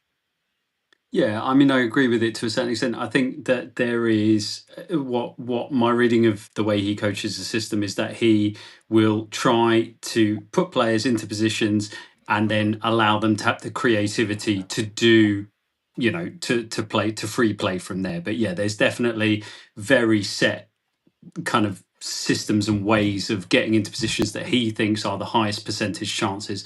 The easiest example is obviously that ball across the box, right? The one we see with the winger coming in at the far post and doing that off both sides. It's a really common goal. We see it very clearly in terms of being successful. So there's freedom in how you get there, but the idea being get there, be here, because that's what the system dictates. Okay, and Marlon, do you agree as well, or do you see something else? No, they're both, to be fair, a mix of both of what they just said. Pretty much fairs. Because the point I basically wanted to make, right, is that for every person who plays free, or like in terms of freedom, there's a player who can't. And what I mean by that is, like, we have, apart from the goal, we have 10 players on the pitch who have the ability to move around and do different things on the football pitch. If all 10 players are playing under this freedom kind of mentality, we're going to have players clashing, because there's sometimes players that want to go into the same position. There's sometimes players who both have the same ideas. And that's why systems are so important, because systems will stop those types of clashes from happening, because those are things that can create opportunities, create goals, create chances. So, for example, why I feel like Maddison's struggling so much is because Maddison is a free roam player, but everyone's on free roam. So Maddison can't free roam because everyone else is free roaming, if that makes any sense. Porro loves to attack. He's a wing back that loves to attack. So he's going down the line. Now we can't have a touchline wing on the right because Porro's there. And it's the point I'm basically trying to make, because I don't want to waffle for too long, is that for everyone who wants to play freedom, there are players that have to play in confines, in boxes. They have to have specific roles with specific tasks in order for the best players to play freedom. And we should really want our players like Kulu, players like Madison. Those are the two main players, but obviously like pick players like Odebear when he comes back, people who can like create something out of nothing. We want those players to be in free roam. And in my opinion, we should have the rest of the players playing specific roles, because if everybody is playing free, and let's be honest, most of the players in this team aren't good enough to play on free roam, then it's just going to create even more problems and more mistakes, because we're putting players in positions which they're practically just not good enough. Like I'll always highlight Saar against Wolves when he came on. Solanke's dropping in between the two centre mids to pick up the ball. And when we cross the ball in, it's Saar in the box heading the ball wide. Like we want Solanke there. But Solanke has to drop back because everyone else is just running around the pitch on free roam. So I think a lot of the times we should try our best, or the system or Ange or the players, to try their best to identify who's the best at creating, who's the best at actually free roaming, and let them roam. Because if we have everyone roaming, we'll just get in each other's way. And I think that's really the root of the mistakes we make, because everyone just is free to kind of go where they want. And that's really the cause of the mistakes, in my opinion. Do you want to answer JJ or shall I go? Go, Ash. So yeah, no, I hear you, bro. Like, what you're saying makes complete sense. From what I read of it, when it comes to I just like positional play, like I mentioned, and then JJ mentioned how we do have some set plays in terms of build up, and that's what leads to us having a greater chance of, or a greater probability of possibly scoring a goal, and that's where your positional play will come into it. But then you do have relationism, and relationship is about exactly what it says in the 10 relationships. So the relationships on the pitch, that's what the players are meant to figure out. So you might have heard of terms like called rondos, um, players playing triangles, players doing like pyramids, but basically they swap and interchange position. And the reason why they do that is loads of teams now have lots of data, tactical analysis to figure out what players, how they set up, how teams set up. Now, if you have relationships and players are interchanging, then it makes it in theory harder for other teams to figure out what you're going to do next, makes you a bit more unpredictable, if that makes sense. I agree with you. To some extent, you kind of need your best players in the best position, because if you don't have your best player in the best position, you're not having them in the optimal position where they could hurt a team. For example, we know Madison would be no good as a centre back or even as a DM. Do you know what I'm saying? Even though he might drop into those positions, but the reason why he's dropping into that position is because maybe that's where the best space is. And if he drops into that position and we're in a double pivot, then Saar might run into a position where he's unmarked. And there's such a thing where if you run into the space, you're harder to pick up, you're harder to mark. And so that's why sometimes those balls are landing to Saar, because no one's picking them up on the pitch. It's the same with Madison. Madison sometimes makes those late runs into the box because no one's picking them up. It's unpredictable. It's hard to play against. Do you know what I mean? So I think sometimes that's what's happening on the field. Like, and I'm going to show it here on the screen. Here we've got Everton versus Spurs. And if I can get it right, in the relationship, if I've got Madison here, in theory, he's playing as a secondary 10, and so is Kulusevski, right? So with this midfield, we are essentially creating a box midfield. You've got 4 players here playing in a box. Now, what does a box midfield mean? That means we can outnumber their 3 in the midfield to their 4, R4. So R4 midfielders can outnumber them because they've only got 3 midfielders there, and then we've got an extra player we can find, if that makes sense. Do you know what I mean? Son's the striker, so Son's the free man. But sometimes Son could jump into this position, right? And let's say this defender, Braithwaite, is following him. If he follows him, then guess what? Madison could be the late runner. Or Kulusevski could be the runner into the box because he's not being picked up. Do you know what I mean? Or if that midfielder follows him, that now gives Saar all this freedom in the half space to kind of attack. Am I making sense? Yeah, I understand that. So I think that's the premise behind it. I think the issue is, for me, if you want to play that style of football, and JJ, you can comment, or Marlon, you can come on this bit, is with this type of play this type of system, you need players with high IQ, footballing IQ, high intelligence, knowing when to run into the space, knowing when to interchange, when to do 2 touch, 1 touch. Because for a lot of the time, we've got players that want to take about 3 or 4 touches on the ball.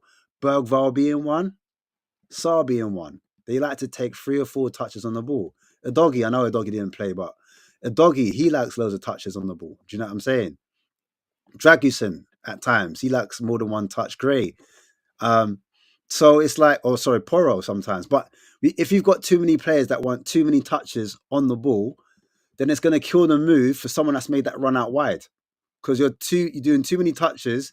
Now, all of a sudden, these 2 players have come across the Son. They've seen Son's gone out wide. They're gonna follow him. Do you know what I mean? Yeah. So that for me is the issue. But JJ, like, what do you think? Yeah, look, Elijah, you raise a really interesting point. What I would probably say is that Ash, what you've just shown there is exactly right in terms of what a coach might want to do with those movements, trying to, the inverted fullbacks is a classic example of trying to overload the midfield to create issues for the opposition.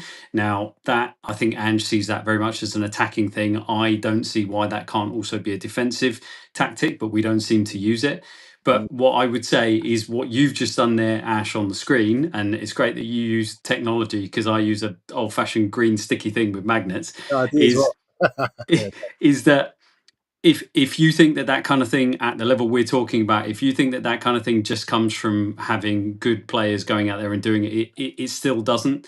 And you can see that with top level coaches. Whatever you think of him, Antonio Conte is a very, very successful coach.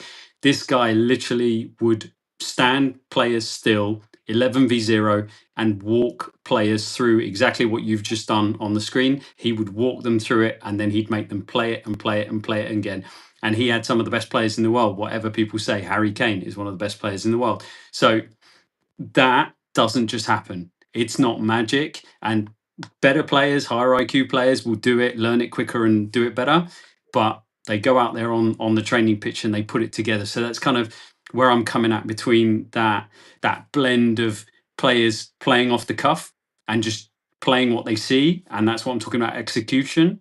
You can only play what you see in front of you at any given time, and you've got to be successful with what you do. But those kind of systems where strikers drop in and then third man running or so late delayed runs into gaps, that is worked on the training ground, and it's done again and again and again. And what Ange is working on the training ground, we can see some really clear things.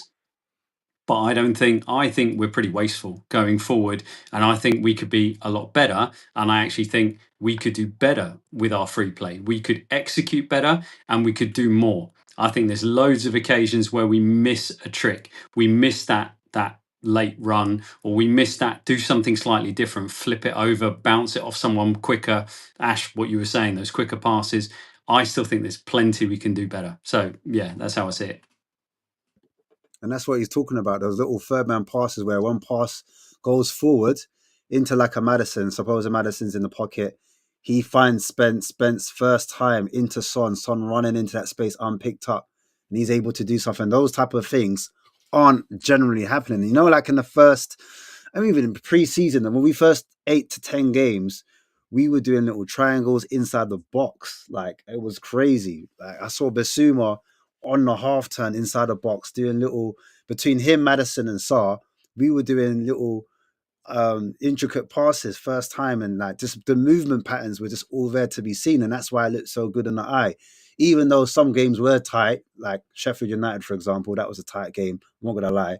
But there was still patterns of play when I'm like, wow, we're kind of mixing it up. It wasn't always just smash the ball across the box. Sometimes you saw a doggy get inside the box, cut it back. Sometimes it was Maddison get inside the box and then do the cutback. And then sometimes you saw even Solomon against Burnley. I know it was a poor position, but it was Solomon go weaving in, weaving out, linking up with Son. I remember Maddison at sometimes was playing left back, ended up as a sixth, and sometimes was inside the box. Like, it was just complete fluidness, and we're not seeing that anymore. We're not seeing the midfield fluids. We're not seeing the midfield interchange at times. We're not seeing that. We're seeing a lot more rigidness, in my opinion. I think we're a lot more stiff in possession, and they don't look as confident. in my opinion. I feel like we're overthinking things, and that's why it looks a bit laboured, and it looks a bit confusing. I don't know if it's just me, but we're just not the same team as what when Ange first came on this position, man. Hope that answers your question, though. I don't know if that answers it. But my question to you guys is: lots of people have been saying, "Oh, when we get our players back, when we get our players back, we're gonna move up the table." I'm not too sure. Like, I'm like Bentancur when he was around, I, he was a bit on and off. And then when Romero and Van der Ven come back, do we resort back to the high line, or do you think we're going to sit off a little bit? Does anything change? And is Bentancur like moving forward? Is he right for the system? Is he the right type of six? Hey, nah, I saw that comment. Hey, check me. I can't lie. The YouTube community is me, man. I'm just, you know what I'm saying? I'm just watching these two talk ball and I'm like, yo, these man know what they're talking about, man. I ain't gonna lie. No, bro. This You know what I'm saying? what? Hey, this guy JJ, he's a real coach. I just am observer. You know what I mean? I kick ball a bit, but I'm just an observer, bro. That's literally it, bro. Yeah, man. With a bit of tech behind me. I'm Jeez. frauding it. I'm Yeah. frauding it, really. Well, I have neither the tech or the coaching skills. So I'm just a guy on YouTube, innit? You know Oh, what what do I'm you think? Do you think Bentancur? Because look, I Yes. talked about long-term strategy, short-term strategy, and how Ange has been given long-term players, but then he hasn't been given nothing short-term, and then he's saying? had to clear out the whole of the closet. He's had to clear out all of like Mourinho and Conte style players. Yeah. Is what is Bentancur right for the system? Is what I'm asking. Does he help push us back up the table with Bentancur, Mickey Van der Ven, and Romero in the team? Do we all of a sudden look different? Let me remove this. Not different. Would we go up the table? I would say yes. In terms of how far up the table, that's when the semantics come into play, because we could go back based on our form at the start of the season where we were inconsistent. Now we're consistent, but we're losing consistently. But back then it was win loss win loss. So we would go up the table. I don't think the performances would change too much because one thing people aren't really bringing up is the reason why Spence is looking like one of our best players is because she was shelved for a year and a half. So he's a lot more fresh than the players that we have now. Like give Spence 3 months playing twice a week, he's gonna look just as dead as Porro and Udogi were looking. So as much as I love Spence, that's something that we have to Wouldn't you take say on board. though, with Romero and Mickey Van der Ven in the sides, they're better defenders than Dragushin and Archie Gray, and Hmm. then the way we press, it does kind of start from the two centre backs because the two centre backs, because they're higher up the pitch, the full backs or the wing backs, whatever you want to call them, Yeah, side backs, they're able to press more effectively because they're higher up to the pitch and they're closer to the opposition, and therefore we should be winning those balls higher up theoretically. You which know what I yeah, mean? which is true. And It's true actually. Bentancur has more of an IQ, or he's got more of Yeah, an understanding where to be on the pitch compared to maybe a Basuma. Basuma's a type of player I profile him as a player that likes to be on the ball. He's a bit more of a maverick type than a Bentancur. Do you know what I'm saying? Even though yeah, Bentancur's hardworking, can do some of the things that Basuma does, yeah, actually he's learnt his trade in Boca Juniors. He's won trophies at Juventus. He's one of our most decorated players, if not the most decorated player in the actual squad. yeah, So when you bring him in, maybe his leadership skills and his Latino fire naturally, like, does the team start to be more aggressive with Romero behind them and players starting to trust more? Like, that's three more players you can trust yeah. now. Does that And change they things? will. Yeah, it will. But the problem is that the injuries won't stop since those players are back. Like play like they're out right now. They're gonna be back and they're gonna want to perform, or at least I hope so. But the problem is that Gray and Dragusin how are now they've basically been playing every game. Spence at this point is now playing every game. So Porro at this point is now playing every are, game. are you saying that Van der Ven and Romero should have to wait their turn? They should be able to walk back No, into the the squad. problem is that I feel like the injuries won't stop, and when they come back, other players will end up going down injured because the amount of games they've had to play. Okay. That's the point, really. Mm. So it's not that Romero and Van der Ven have to wait their turn because they easily walk back into the team. But like they've been out injured for months at this point. It's not like the team just sat down and waited for them to come back. Like we've been playing games after games twice a week. Like the schedule has been extremely hard in terms of the amount of games that we've played, and we've seen it now. Solanke's now out for 6 weeks. Brennan Johnson always looks banged up, and even when he's on form, he's shit. We're seeing Porro, he's getting twisted like a ballerina, and he's looking banged up as well sometimes. The manager don't trust Regulon. Like it's just at this point, I don't know.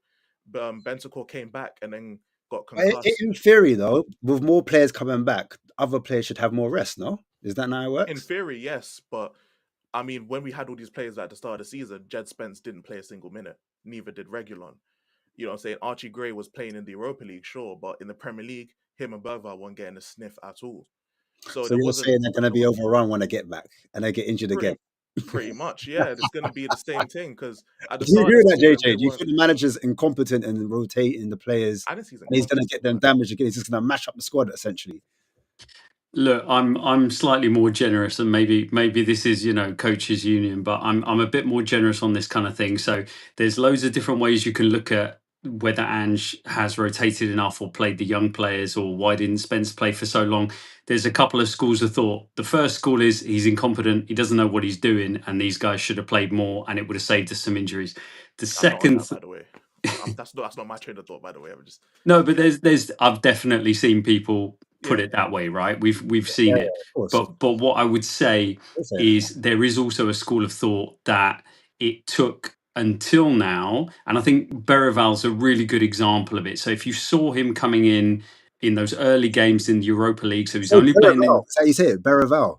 Listen, I've heard that's how you say it. I'm learning. I've been saying it wrong. Berrival. Listen, the Swedes get in the chat. Yeah, tell us what it is, but Swedes, like, you know what I'm saying. But carry on. Sorry, go on. But yeah, so if he's the example that I would go to. So if you look at him when he was playing in the Europa League, he had a really hard time, right? He looked like he wasn't ready. He looked like he was undercooked. He was coming in. He had a couple of really hard games. Obviously, he got fished off when Dragushin got a red card and all that kind of stuff. So it was a bit stuttering with him. And then all of a sudden, he's had the time, and then he's come into the side much later on. But he's come in and he's been our best player for a month. Maybe Decky and to a certain extent Solanke, but certainly in terms of what he's doing, his output at the minute, I think is phenomenal. And there is a school of thought that it's taken him that time to get there. And you could argue the same kind of thing about Jed Spence, just putting in the time. He came back this season. He showed himself like knuckling down, and it's taken him until this point for the manager to say, what you're doing on the training pitch all week, I trust you, I believe in you, and there's a slot for you. And he's come in and he's performing. So when these kids are in there and they're performing to the level they are, you might argue that having been held back and being released after a certain amount of time is actually why they're performing. You could also look at it unfavorably. Everybody else is terrible and they just look better. Fine. Like I see it. So do you think the manager would trust them more and rotate a bit more in the league then? Is that what you're trying to say then? Yeah, I would really hope, right? So that's what you'd see. First teamers coming back, the senior pros coming in, and I definitely think there's going to be an uptick because it's not just about how we defend, but also Romero being a centre back that can play through a press or play balls that are going to be dangerous to opposition players, which Dragushin has shown himself he's not really able to do that, right? He's not got the confidence and the touch and the technique. And then Van de Ven on the other side of it being that, last man back sprinter that can get back in and snuff out attacks as well. So I think we improve immediately, but I do hope, and I'm going to say hope, that more rotation, more of these guys coming in, they've had their minutes now, so they're going to be better when they come in. You could see a really big uptick if it goes in our favour. All right, because just on that then, where do you see, I know we spoke about it already, but just really quickly, on this Archie Gray thing, because like Marlon was saying, everyone sees him as a 6. He said he's a 6. Mm-hmm. Some people might even say he's an 8. I don't know. He said he likes to play both. But then do you see him rotating? Right, where does he fit in all of this? Because if you've got Romero back, Dragushin's technically back, Ben Davies is back, you know what I'm saying? Van der Ven's back. That's your 4 centre backs technically. He'll be so right back. In the league, oh yeah, right back. You got Spence. right back, you got Spence. So, all right. So Spence, then, do you see then? All right, cool. Let's stay with that then, Elijah. Yeah, you can answer that. Do you see him now converting into a fullback? Like, is he going to be a right back for the rest of the season or a left back? that's where he was bought to play. And then does that mean we're not getting a fullback in the summer? Nope, nope. Do you feel the same as well, JJ? Because I don't know if that's a big talking point. Is everyone thinking that Archie Gray is destined for fullback? Or is it like from a coach's position, you're saying, actually, nah, it was a way for him to get minutes. We're going to blood him in through the fullback, but eventually you'll play midfield. Like, where do you sit on it? Yeah, I've got to see it. I've got to see it in a different way, and it might well be because Ange loves a player that can play multiple positions. It might well be that when they brought him in, Elijah, your point stands that they looked at him and they said he can play right back, so he can back up Porro, so we don't need another one, and he can come in and he can do that. But for me, the generous reading of it is he comes in, he gets his minutes, he's going to play plenty at right back, and he's going to get his minutes that's going to help him to build. And then hopefully, what he's getting on the training pitch is he's getting loads of time in the six and he's building that way. And playing in a six in Ange's system is a really, really tough ask I was for about an to say that. 18-year-old. And I was going to say, Yeah, how do you transition from a right back? Because you would admit playing right back and playing the six are two very different different things. completely, especially in the system. Like coming off from the right and inverting into midfield Yeah. is different to starting in midfield when you can't see And what's you have to behind anchor the you. entire You've got to be defense. able to look left and right, and you've got Yes. to think quickly under pressure, think two steps ahead, and like add defensive cover to both sides as well. Because with these fullbacks are pushing on, you got to be able to cover the left hand half space. You got to be able Yeah, to cover the right hand half space. Then you got to be centrally. You got to be a presence. Then you got to be a body. You got to be a talker as well. You got to have that leadership quality about you yeah, and perform consistently in front of the back line. Obviously, if you've got Van der Ven and Romero behind you, it's going to be a little piece easier. So I'll admit that. But yeah, can he do what Bergval is currently doing? I know not everyone's a fan of Bergval, and everyone's like, some people are like, Bergval makes too many mistakes. I see him as an 18-year-old. He's raw. He's going to be learning. He's going to make mistakes. You know what I mean? You've got to afford him. yeah, You know, it's his first season. He hasn't been playing in English football. He's been playing in Sweden. So him to come over, remember, Archie Gray's already been playing in English football. He's been playing in championships. He's got one season ahead of him. That's going to be added to it. Like, there's so many factors, in my opinion, that could leave Archie Gray down one way or another. I don't know if the club trust him enough to play in a six, and that's the reason why we haven't seen him in the six, even though so many fans have been frustrated. Play him in the six. Do you know what I mean? yeah. I'm still not sure. And does it make sense to have Bergval and Gray in the midfield? I know we did it with Sarr, but is there? My argument is with Sarr, even though Sarr's been awkward or awful in that position in terms of looking after the ball, loses it quite a lot, makes some decision making a bit off. He still had a whole season at Metz in the French league.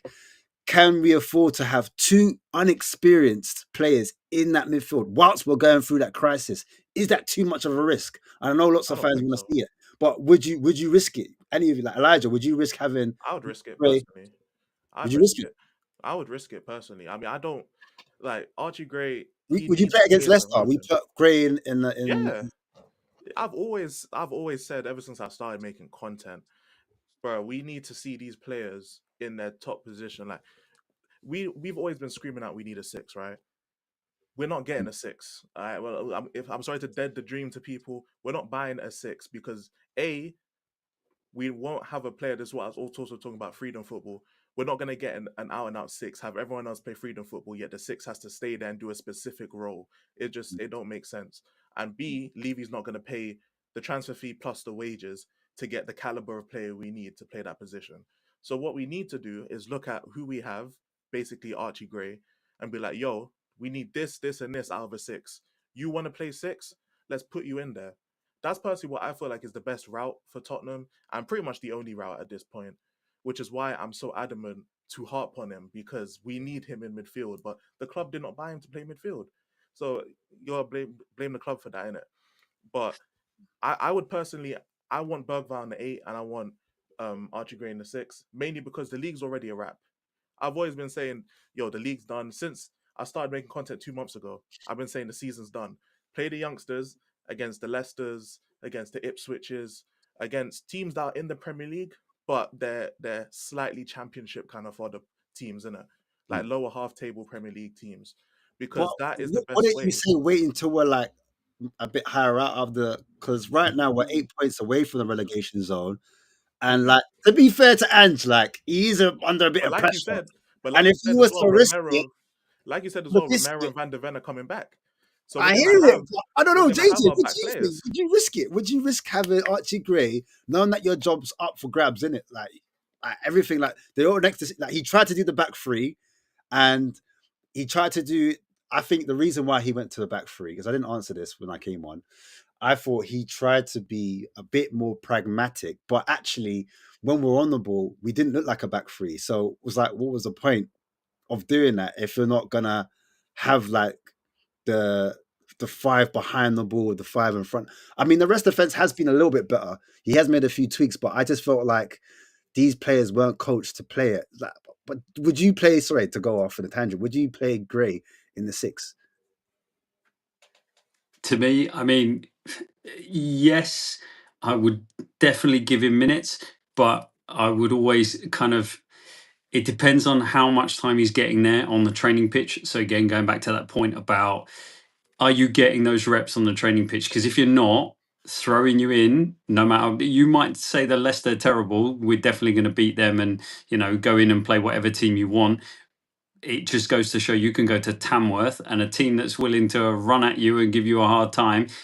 If you're not performing and if you're lacking confidence, Indeed. man, yeah, Which I is mean, true, which I hear you. I hear you. I wanted to ask you this, JJ, because you're a coach and you can give me insight that I just don't have in it.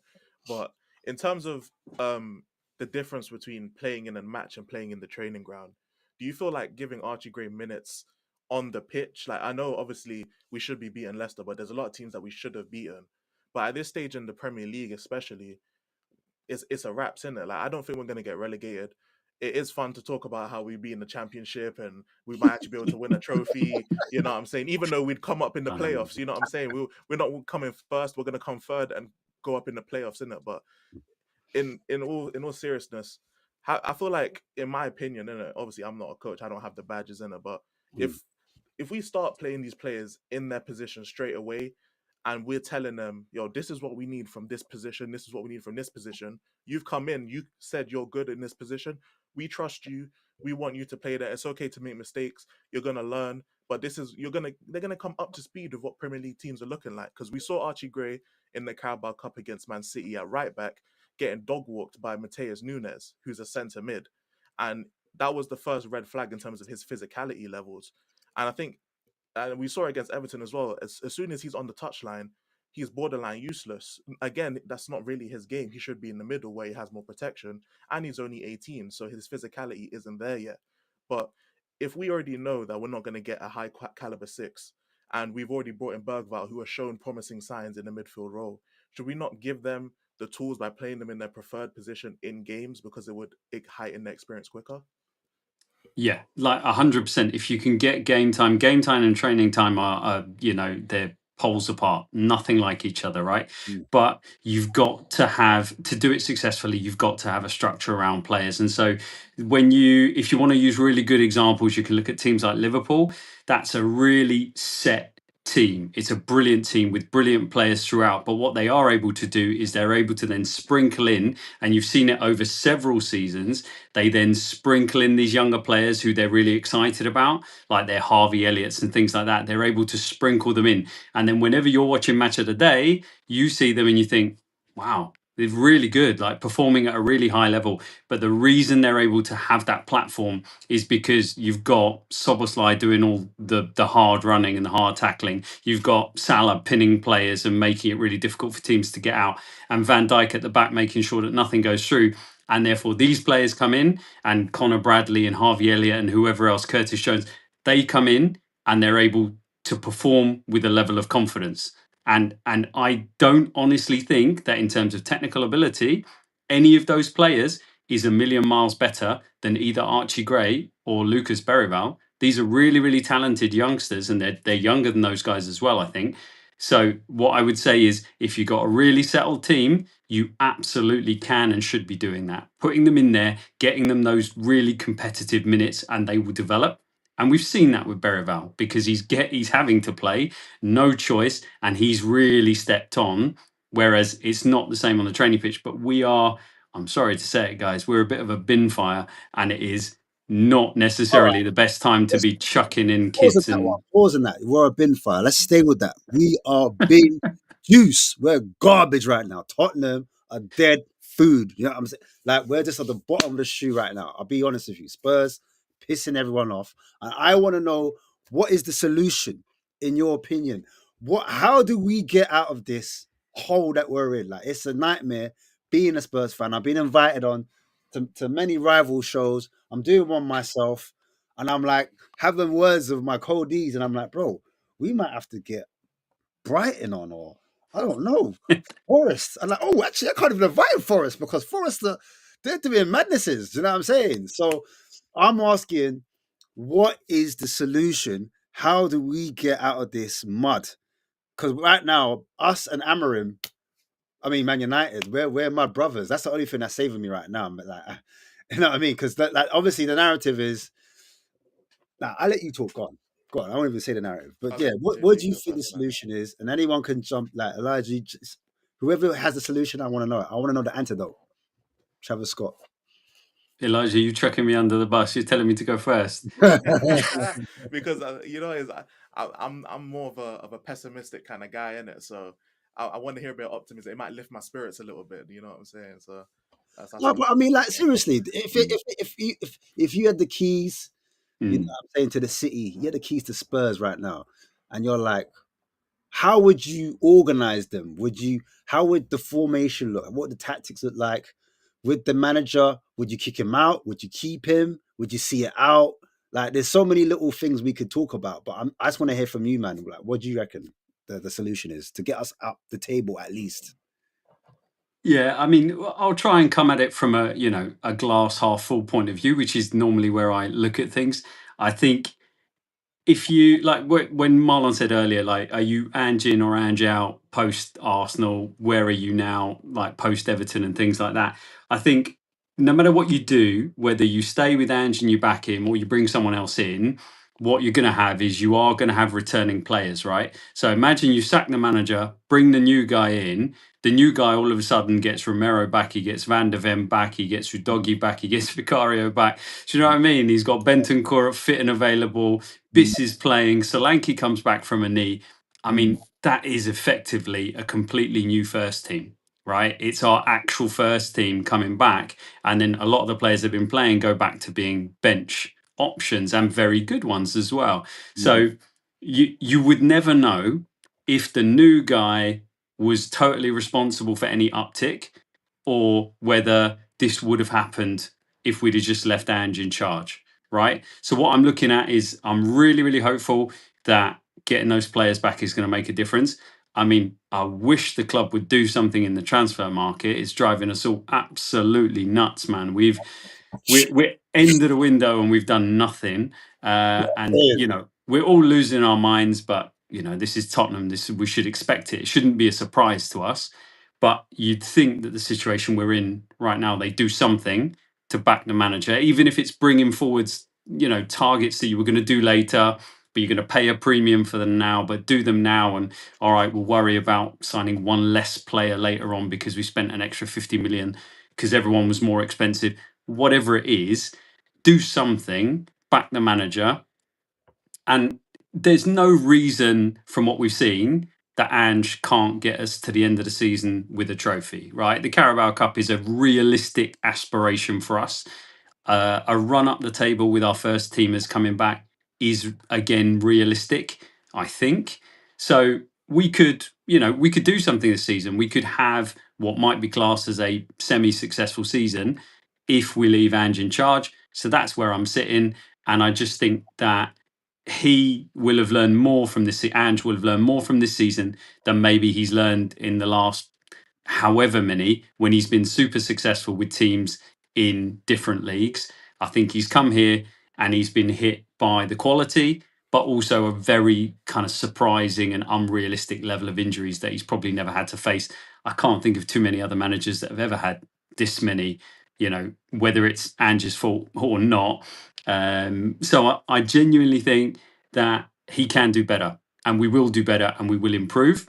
I mean, if you gave me the keys, that's a completely different question. I wouldn't play this system. This is not my system. I'd only invert one fullback. If you said you've got to invert fullbacks, I'd invert one of them at a time, which is what Pep does and a few other managers do as well. Because, I'm not crazy, but it's, the manager's got his philosophy, and I've got to respect him for sticking to it no matter what. At the very least, I said this a long time ago, maybe this guy is just crazy enough that Tottenham Hotspur, where we know the club is the problem, and there's lots of other problems, maybe this is the guy that stands still and the club kind of turns around him. Like, that's the only thing I'm clinging on to. Is this the guy who finally was so steadfast in what he wanted to do, the club actually wraps itself around him and we do something? That's my kind of optimistic view.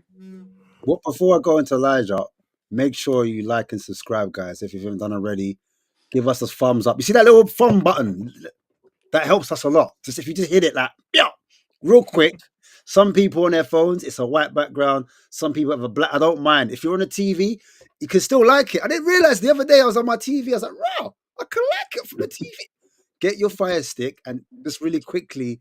But I'm going to ask Elijah the same question, because if you had the keys right now, like, what do you think that formation, had it been coached? Because a lot of fans were asking for this, A lot of fans were saying, listen, because like I've seen a couple man say like, no, back three I wanted was with Romero, Van de Ven, and I can't remember the third centre back, Dragushin. Yeah, Dragushin, the Dragon. You get me? That's what they wanted. They want those three centre backs, and then they wanted the wing backs. And we're like, listen, Porro is naturally a wing back. The doggy's naturally a wing back. So what are we doing there? So do you think Ange eventually does start to look at that back three as a suitable, viable option if we were to get another like top centre back in, for example? Because they said they are now looking at a centre back. That's what they said they're prioritizing right now. So, do you think we go back to the 4-2-3-1 or the 4-3-3, whatever you want to call it? I think we go back. I'm gonna be real, because the main, obviously the players that are fully fit could fit a back three as well. But I think the main thing that people wanted to hang on to was the lack of pragmatism, or like practicality, or whatever you want to call it. The thing that we had with Conte Nuno, that buzzword, and I forget the word, but in terms of setting up shop and making us hard to beat, because sometimes it feels like we're easy to beat, and that's pretty much been the same thing the whole season. And Everton was a big example of that in terms of us being easy to beat. I mean, as Everton in the second half, they were lining their attackers up and then just going on skill runs, trying to skill pass people. They have Decore in the 10 trying to do skill runs. Like, what's going on? You know what I'm saying? You know what I'm saying? Man that probably has 30 agility on FIFA and 30 balance with 30 ball control, and he's trying to go on skill runs. Like, it was nasty, the stuff we were seeing in it. And I, again, credit to Ange for trying something different, because we've all wanted Ange to try something. At least I have. Try something different, try out a different formation. He's tried it and it hasn't worked, which obviously he gets some blame for that. But at the same time, I've been asking him to try something different. So I'm not going to ask him to try something different. He tries something different, it don't work. And I'm like, you're saying no to the three at the back. You're strictly not if we play the way we played, because like what would happen in it. And I was talking about this on the stream when I was with Harry Hotspur, by the way, in the chat. He's been very vocal about Ange in it. But basically, when the ball, let's say the ball's on the right side, Gray would basically go out wide and then support the play, and then it would leave Davis and Dragusin as a back two. If the ball's on the left side, Davis would push up to give space for Maddison, and it'd be a back two of Gray and Dragusin. So pretty much, we had one centre back that was always a centre back, and that was Dragusin. And that's why we always had a back two when we got countered quickly, is because one of them pressed up. There was a point where it was the Everton corner flag on the right side. Guess who's pressing the player at the corner flag? It's Archie Gray. He's supposed to be the right centre back, and he's pushing up there. So if we play this style of football, in the back three are going to get torched, because the whole point of a back three or a back five or whatever we played is that you're defensive. You sit back and you hit them on the counter. You can't press out of a back five. It doesn't work because you ain't got the midfield for it. basically what happens is that you're committing extra defenders to a press, and then it's easier to get counter-attacked. So most of the time, when you play a back five, you set up shop. I don't believe that's in Ange's tactics. I think Ange will probably revert back to his tactics because at least we were creating chances. At least we looked like we were scoring goals. Of course, the whole goal difference thing is inflated because of the way we're beating teams, but at bare minimum, we're scoring goals and we look dangerous. We were getting rolled over in the first half. Mm. So if Ange goes back to his 4-3-3, I would completely understand because he tried it once, didn't work. He'd rather stick to what he knows, which is fair enough. But if I had the keys, first of all, I'd get the Voldemort upstairs out. He has to go. I'd wave my wand. I'd draw the little, you know what I'm saying, bro. I've already got the circle glasses. You know what I'm saying, bro. Expelliarmus, get the out of my club, you know, get him out of here. And I can't lie, Lange himself, El Ange, he can go too. We can get the other guy back. But Who's the other guy? Lange, bro, him, my man. Get him gone. El Ange himself. That's why I call him El Lange, Ange, because El Ange. it just fits because we have a manager called Ange. My man's called Lange. It fits in it. But what I would You might do say honestly, Langer, but yeah, we move. Go on. oh my man, who fuck his name in it? He shit in it. But the point is in it. I understand if Ange goes back to his regular tactics and he just sticks with it because, I mean, to be fair, that's what he knows, in it. So he's not going to get many signings. If he gets another signing, I'll be surprised. I'm under the premise that they got Kinksky and that's it, because I'm pretty sure we got Dragoshin in January really early, and we were like, yes, we're finally taking action. And then they said, yeah, stop rubbing your hands, bro. Gotcha, bitch. Yeah, literally, you ain't getting nothing. You know what I'm saying? You know, Scooby Doo, like, man, pulls off the You mask. know what I'm saying? Pushed us down the stairs like we're Peter Griffin, in it. Like we didn't get nothing else for the rest of January. And I think it's the same thing here, which is unfortunate. Left. Ian Bill style. It's He crazy. But really right, left them. I was going to ask real quick, just real quick. Are you lot in agreement that Son's done? I just want to know, like, is Son finished or okay? JJ, go on, talk to me. No, man. No, he's not done. He's not done at all. Like, I've heard so many people say his legs have gone, but he didn't. You know, he didn't seem to have any problem outstripping the Everton defence to get there. His confidence is shot, absolutely. Son was always a player who was a bit streaky, but at the end of the day, he was so good when he was hot that it made up for it. Right? He scored so many great goals that it made up for it. Do you expect him to kind of get back to that form then this season? Because this has been one of his worst seasons, if I can remember. No. Or do you think that's a hit for him for the season? For the season, it's done. Son's always been like a purple season. Like we say purple patch, he's a purple season, isn't it? Like that's Son. But Son is not done. I agree with JJ. He's not done. I think he's just tired. Like Son's 32. You know, I don't know if he's turning 33, but at the bare minimum, he's 32. Him having to do all this running, all this pressing, I mean, it takes its toll, man. Like I'm pretty sure in the summer he was playing for his country, and you know, like he's always either playing for his country or playing for us. And I just think Son's not tired, done. man. Son's on his current form. Do we continue to play him how he's performing, or does someone else come in? Mikey Moore got to come in, man. Did you what? Who goes on the left? That's what I want to know. Who comes in if Son's not? Mikey. If Mikey's fully healthy, we bring him in. We bring AJ, him in Mikey? to play him. Or no? Who comes on the left?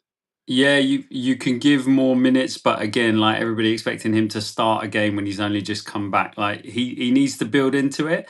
But yeah, I agree. We've got to take some minutes off Son. We've not got any other options. So Mikey, he looks positive. He takes players on. Bring him in. Yeah, But that's the only reason because alright, not cool. here. I don't know. I'm going back to the point I made before, and I haven't got no agenda at all. But I'm just saying, like, I think the front three, they're meant to score goals, no?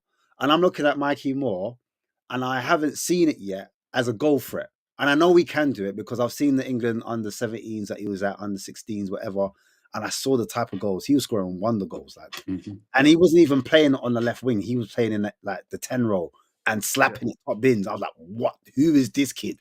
Do you know what I'm saying? So I'm fully aware what the kids are capable of, and I'm gassed about it. But what I'm saying, in a Spurs shirt right now, in the left wing, like, do you expect him to produce that? I'm not saying the worldies, but I'm saying like that same type of goal threat that we need in this current situation. Because let's face it, like I know like we're the second highest or we're in the top 5 for goals, whatever, for the league, but we need goals in important games that are going to help us get through it, and goals where the momentum stops as well. You know, like sometimes when you score that goal first, the momentum's on your side, or you get a goal back. Are we now saying we're relying on Mikey Moore to get us the goals? This is what I'm trying to say. Is he that guy on the left? So, like, if not, then he's like, not. He's not, but he offers the front three. Yes, technically they're forward, so they're supposed to get goals, but it really depends on how you play him. Like Mikey Moore, all right, Mikey Moore with I don't Richarlison know, up man. top, or Mikey Moore with Son up top. Like, what's going on? What are we doing? Because we ain't got a striker. So you're saying effectively you've got Mikey Moore and Richarlison. So Richarlison is technically a striker. So it's Mikey Moore, Richarlison. Now what? We're just gonna have to vibes it, bro. There's nothing else we can do. You know what I'm saying? Hold hands and you know what I'm saying? Swing through the park, doing hopscotch. You know what I'm saying? Doing hopscotch and that. You know what I'm saying? Clap, doing some hand claps as well. But that's what we got to do. Happy days. Give me the shades. All right, you know what I'm saying? But right now, Mikey Moore is the best left winger we have at this club, innit? Right, based on performances, like we know Son's better than him. We know Werner's worse than him. But Mikey Moore right now is the best left winger we have, and because Werner's injured, he has to play. Like it is what it is. Wait, TJ, sorry to cut you, Elijah. Yeah, do you think we're not getting anyone this window as well? Are you in agreement with that? Like we're not getting any forwards, and we're just going to have to just firm it with the players that we have right now. We're just going to have to take Richie, Son, and Cole up top. You think that's it? Johnson's out, by the way, guys. Remember that. Johnson's out. Hamstring. Basuma. Hamstring. Yang, to be fair. But we're going to have Yang as well, innit? Yang ain't ready, bro. I'll be real. He's not ready, but he's not ready. According to my man's will, he's I didn't even know why he was the other day. He's just not ready. Like when I didn't see him in the Arsenal squad, I said, yeah, he's not gonna come. He's not ready. He's not ready. He was brought for you know what? You know why he was brought? Like without saying it. Let's be real. You know, it was the handover. He's gonna have to. We need the shirt sales to continue. But the only way they're gonna buy the shirts is if he plays well, isn't it? So he's gonna have to play because even the Korean fans gonna see if he's a bum, he's a bum. You know what I'm saying? No, they rate him. That's their guy. They rate him. They rate him in the K-League. But I hear it, but they're not screaming for Wang Yi-chan the same way. You know what I'm saying? Because he's just not on the level. Oh no, you'd be surprised though when we play Wolves. You see the scarves go up. Yeah. Tuesday, actually, Tuesday they had the double scarves. Remember, I don't know if you see the stream. One guy, he was a Man United fan, yeah. Son scored against United, and he was like, "Yo!" I seen it. No, you know what it is actually. Hwang as well is a Hwang one when is a Spurs fan. Hwang scores against Spurs, and like they try not to celebrate. And one fan just said, "You know what? I don't care." And started celebrating like they didn't care. So don't get listen, bro. They're gonna back their guy, bro, no matter what. But that's my concern at the moment. If Son's not firing, Johnson's out of a hammy. You know what I'm saying? Another hammy. What are we doing up front? And if we're not gonna get no one in, like, how does this improve? Ash, I think Johnson's a calf. I don't think it's a hamstring. I think it's a calf. It'd be much more worrying if it was a hamstring, but I think it's his calf. So different injury, therefore hopefully a quicker timeline. 4 weeks then? Is it less 3-4 weeks then? Is that what you're saying? It's not because he had a serious hamstring injury before, remember, and he's had one before. So, Jay, is that make it any better? Because I don't know about you. I don't know about you, Elijah. Johnson doesn't fill me with that kind of like energy where I'm like, raw. Because remember, we still got to replay all like Man City's probably that out of all the teams we could put them aside. Even though they batted Ipswich, they're technically kind of back. I don't even want to put shade on their name, but we're their team where they don't like us and we love them. But apart from that, we still got to play Chelsea again. Mm-hmm. We still got to play Liverpool in the league again. Guess what? Not home, away. You know what I'm saying? Chelsea away. So like Bournemouth. Look, we're playing Bournemouth. We're playing Bournemouth after Leicester. What we did it? We're playing Bournemouth. I'm kind of, like Hobson Shaw, Wisa and Bremo. Listen, they come in pairs, man. The tag team here is Batman and Robin. I'm like, listen, I'm a bit nervous. I'm not going to lie to you. Like, Thomas Frank, with his pragmatic ways, AB scoring. They let a couple in as well. They like us. They like to let entertaining football.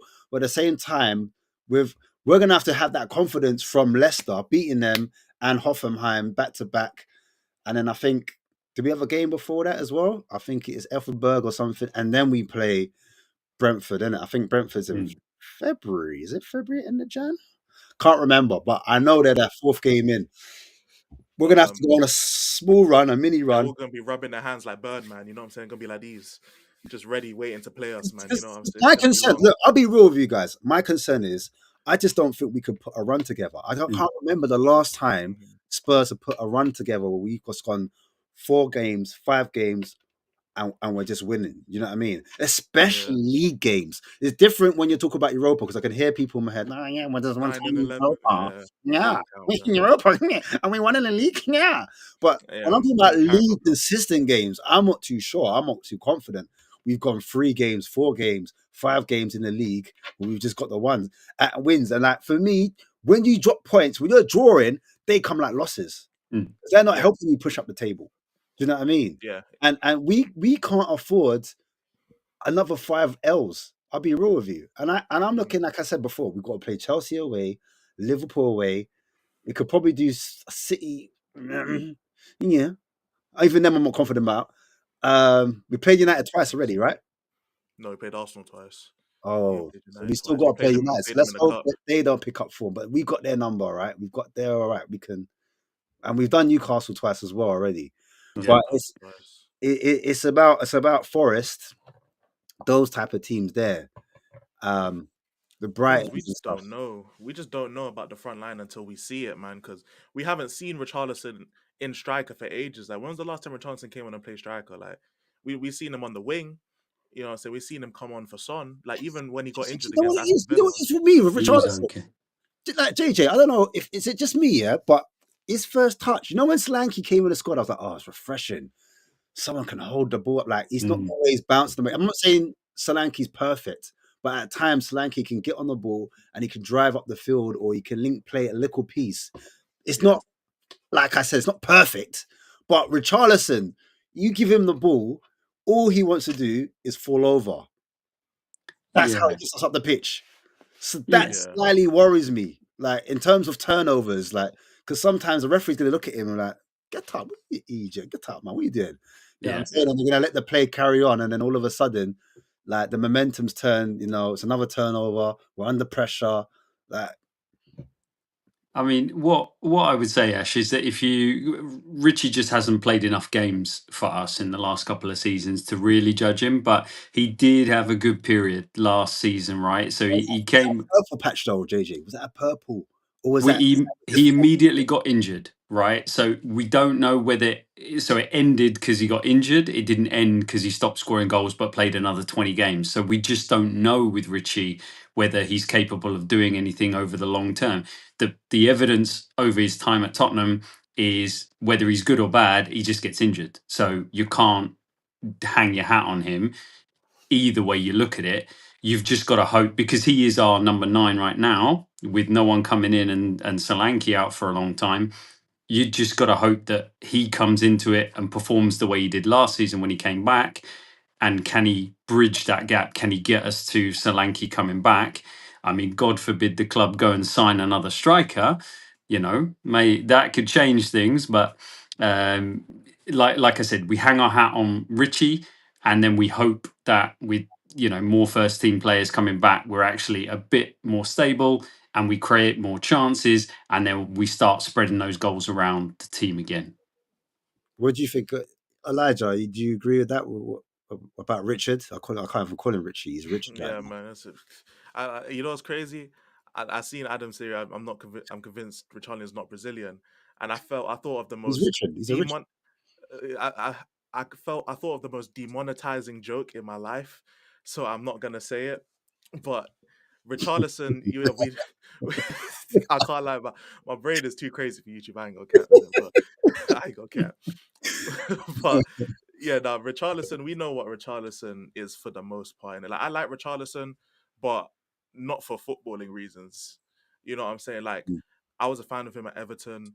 He hasn't shown crazy amounts at Tottenham, and I want to believe that he can do well. But how there's a very close line between blind faith and delusion, in it for me anyway. So Yeah. I could almost be delusional about Richarlison and be like, you know what, he's gonna be fine in it, but Brazilians at our club don't always do too well, apart from maybe Lucas Moura, man. But we've seen Sandro, you know what I'm saying? We've seen Richarlison, we've seen Emerson. They just don't do too well with the time, innit? So it is what it is, man. But we're gonna have to just thug it out, man. Mikey Moore, Yang, Richarlison. Hey, can you do something for May? You know what I'm saying? Can they do something for me? We'll find out. This is the last point, and I'll finish it because we've been going on for a minute. Yeah. I like, you know, when I was talking about like Mikey Moore and how much potential he's got and how excited he looks and blah blah blah. I know he's a bit older, and we spoke about him earlier in the show. But if we were doing a comparison to like Diblin, like I know one plays on the right and one plays on the left, but have you not seen much of Diblin? And like, if you have seen much of Diblin, how would you compare him to Mikey Moore? Do you know what I'm saying? Like, who's more of the established player? Like, if basically if Diblin came through our academy, who would we be hyping more? Would we be hyping Diblin more or Mikey Moore more? That's what I want to know. Anyone can answer. I don't know. I don't know if any of you have seen Diblin or I any. would probably say Dibbling just because he bangs more on TikTok, innit? So probably Dibbling. But to be honest, in terms of actual Dibbling play, I haven't. I try to stay away from Southampton, innit, because they're dead. So I don't know how good Dibbling actually is on a game to game level. So I don't know on that one still. Fair enough. Go on, JJ. What do you think, man? Yeah, I think it's hard to say. They're different enough players that you'd be looking at them in different ways when they were coming through. I think Diblin's got the potential to be more of a physical player, but Then you know, that's what I. Mikey Moore is a super. Trust me, he's a super exciting player No, that he can is. There's no play doubt. There's no doubt. multiple positions, and that's something to be really excited about. So the fact that he looks great in that protected position, that high left position, because it's a space that he can just occupy and work in, and it's a safe space for a younger player to go into.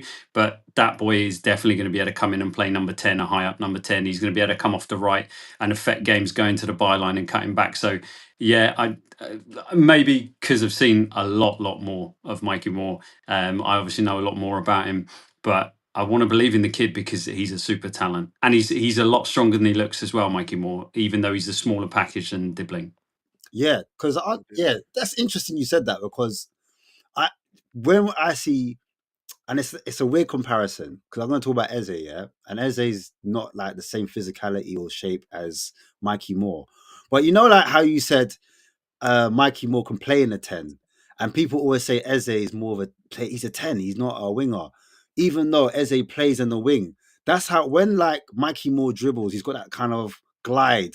That's what Eze does. He's kind of got that glide. He doesn't hug the touchline, but he's comfortable in wide areas, but he drifts inside. And so he looks like an 8/10. That's what I feel about like Mikey Moore. He's more of a 10 for me, if that position still exists. And I look at Diblin and I just see power and pace and strength and directness and a competent dribbler. Slightly different technique in terms of aesthetics, in terms of dribbling, taking his man on, but he's very direct, you know what I'm saying? And we have taken stars from Southampton, Bill.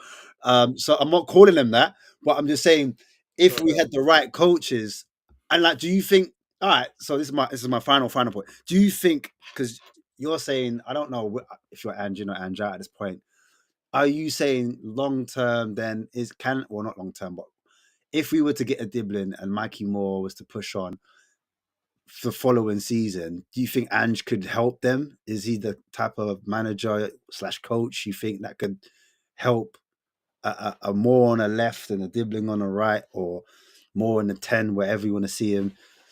Is he that guy, or do we need to sack him off in the summer? That's what I want to know.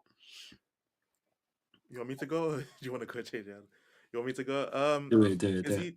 I don't get the impression that Ange is the type of person to develop players in terms of young players. I mean, he hasn't exactly been like a quote unquote process manager, if that's what we want to call it. He hasn't been that at Celtic.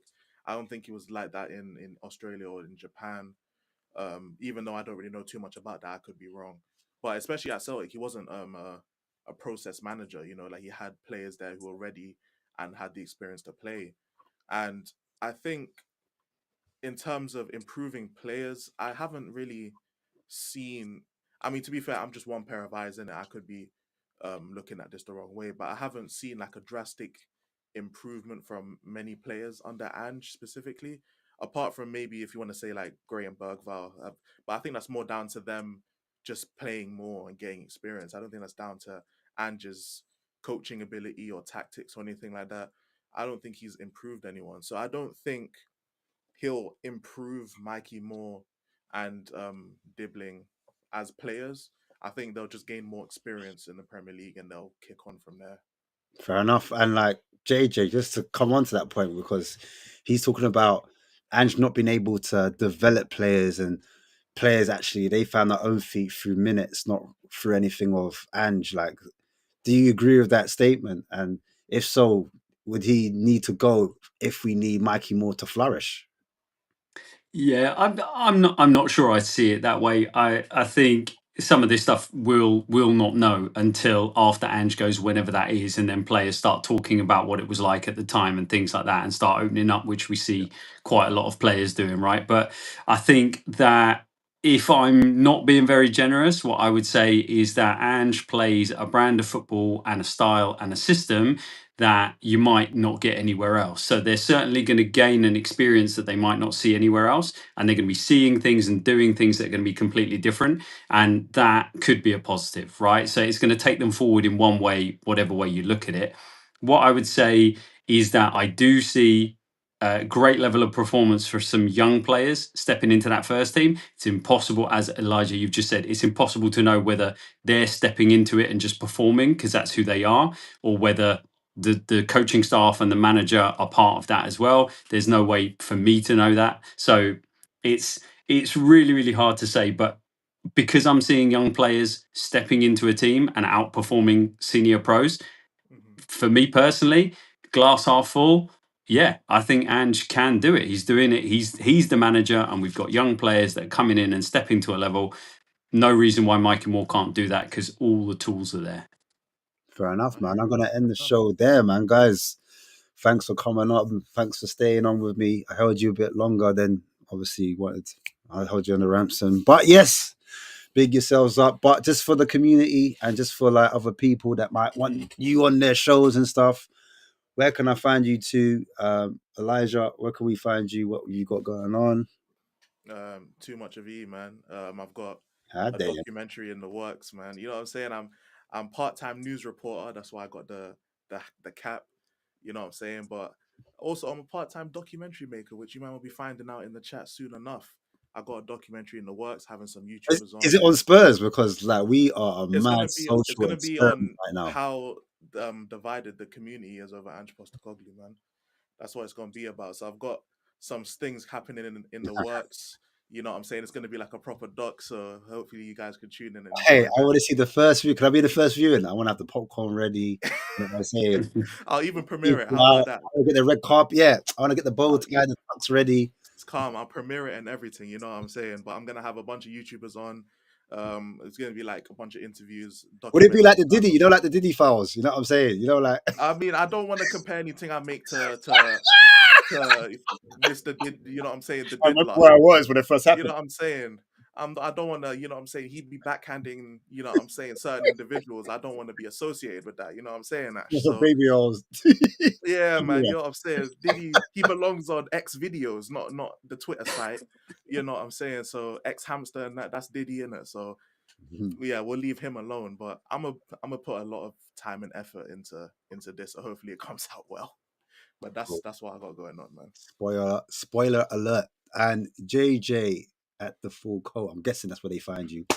Thanks for coming on. Have you got anything else coming up? Any appearances you're gonna make or anything in the pipeline you want to share with the community? Just the stuff that's I'm on YouTube and I'm on X. That's it. You can find me at the Falco. And yeah, thanks for having me on for the debut. I've really enjoyed the chat. Big up, man. Love and powers each and every time. Big up to the people in the chat. Your voice has Yo, not gone unheard. I see you, even though I'm not quick enough to do two things at once. I'm a typical bloke. You know what I mean? Can only do one thing at one time. Yeah. But yeah, big you guys up. And yeah, man. You know how it goes, man. This is therapy right now. I'll be real to you. This is why I haven't stopped for the whole time. I was like, listen, guys, don't leave me, man. And when I shut the laptop on, it gets real dark, man. You know what I'm saying? I'm gonna get my candle out. But yeah, one man. day, Listen, man. listen. We all love Spurs, and we show it in different ways. We don't mean to be divided, but look, at the end of the day, everyone sees football in a different way, and I think that's Yeah. what you have to get past. Like, I know people find that hard, That's but the beauty of football, though, man. It can that's not generate different opinions. No, yeah. exactly. This is it. No, it does. This is why we have YouTubers, top coaches on it. We mix it up, man. But guys, make sure you hit the like button on the way out. And we have Rivals on tomorrow, so that's my last thing to say. Rivals will be on. If you like pain, yeah, make sure you're there. But yeah, now big up each every time. But yeah, we're on next week again, same time, same place. And yeah, man, as always, come on, you Spurs. Please get a win.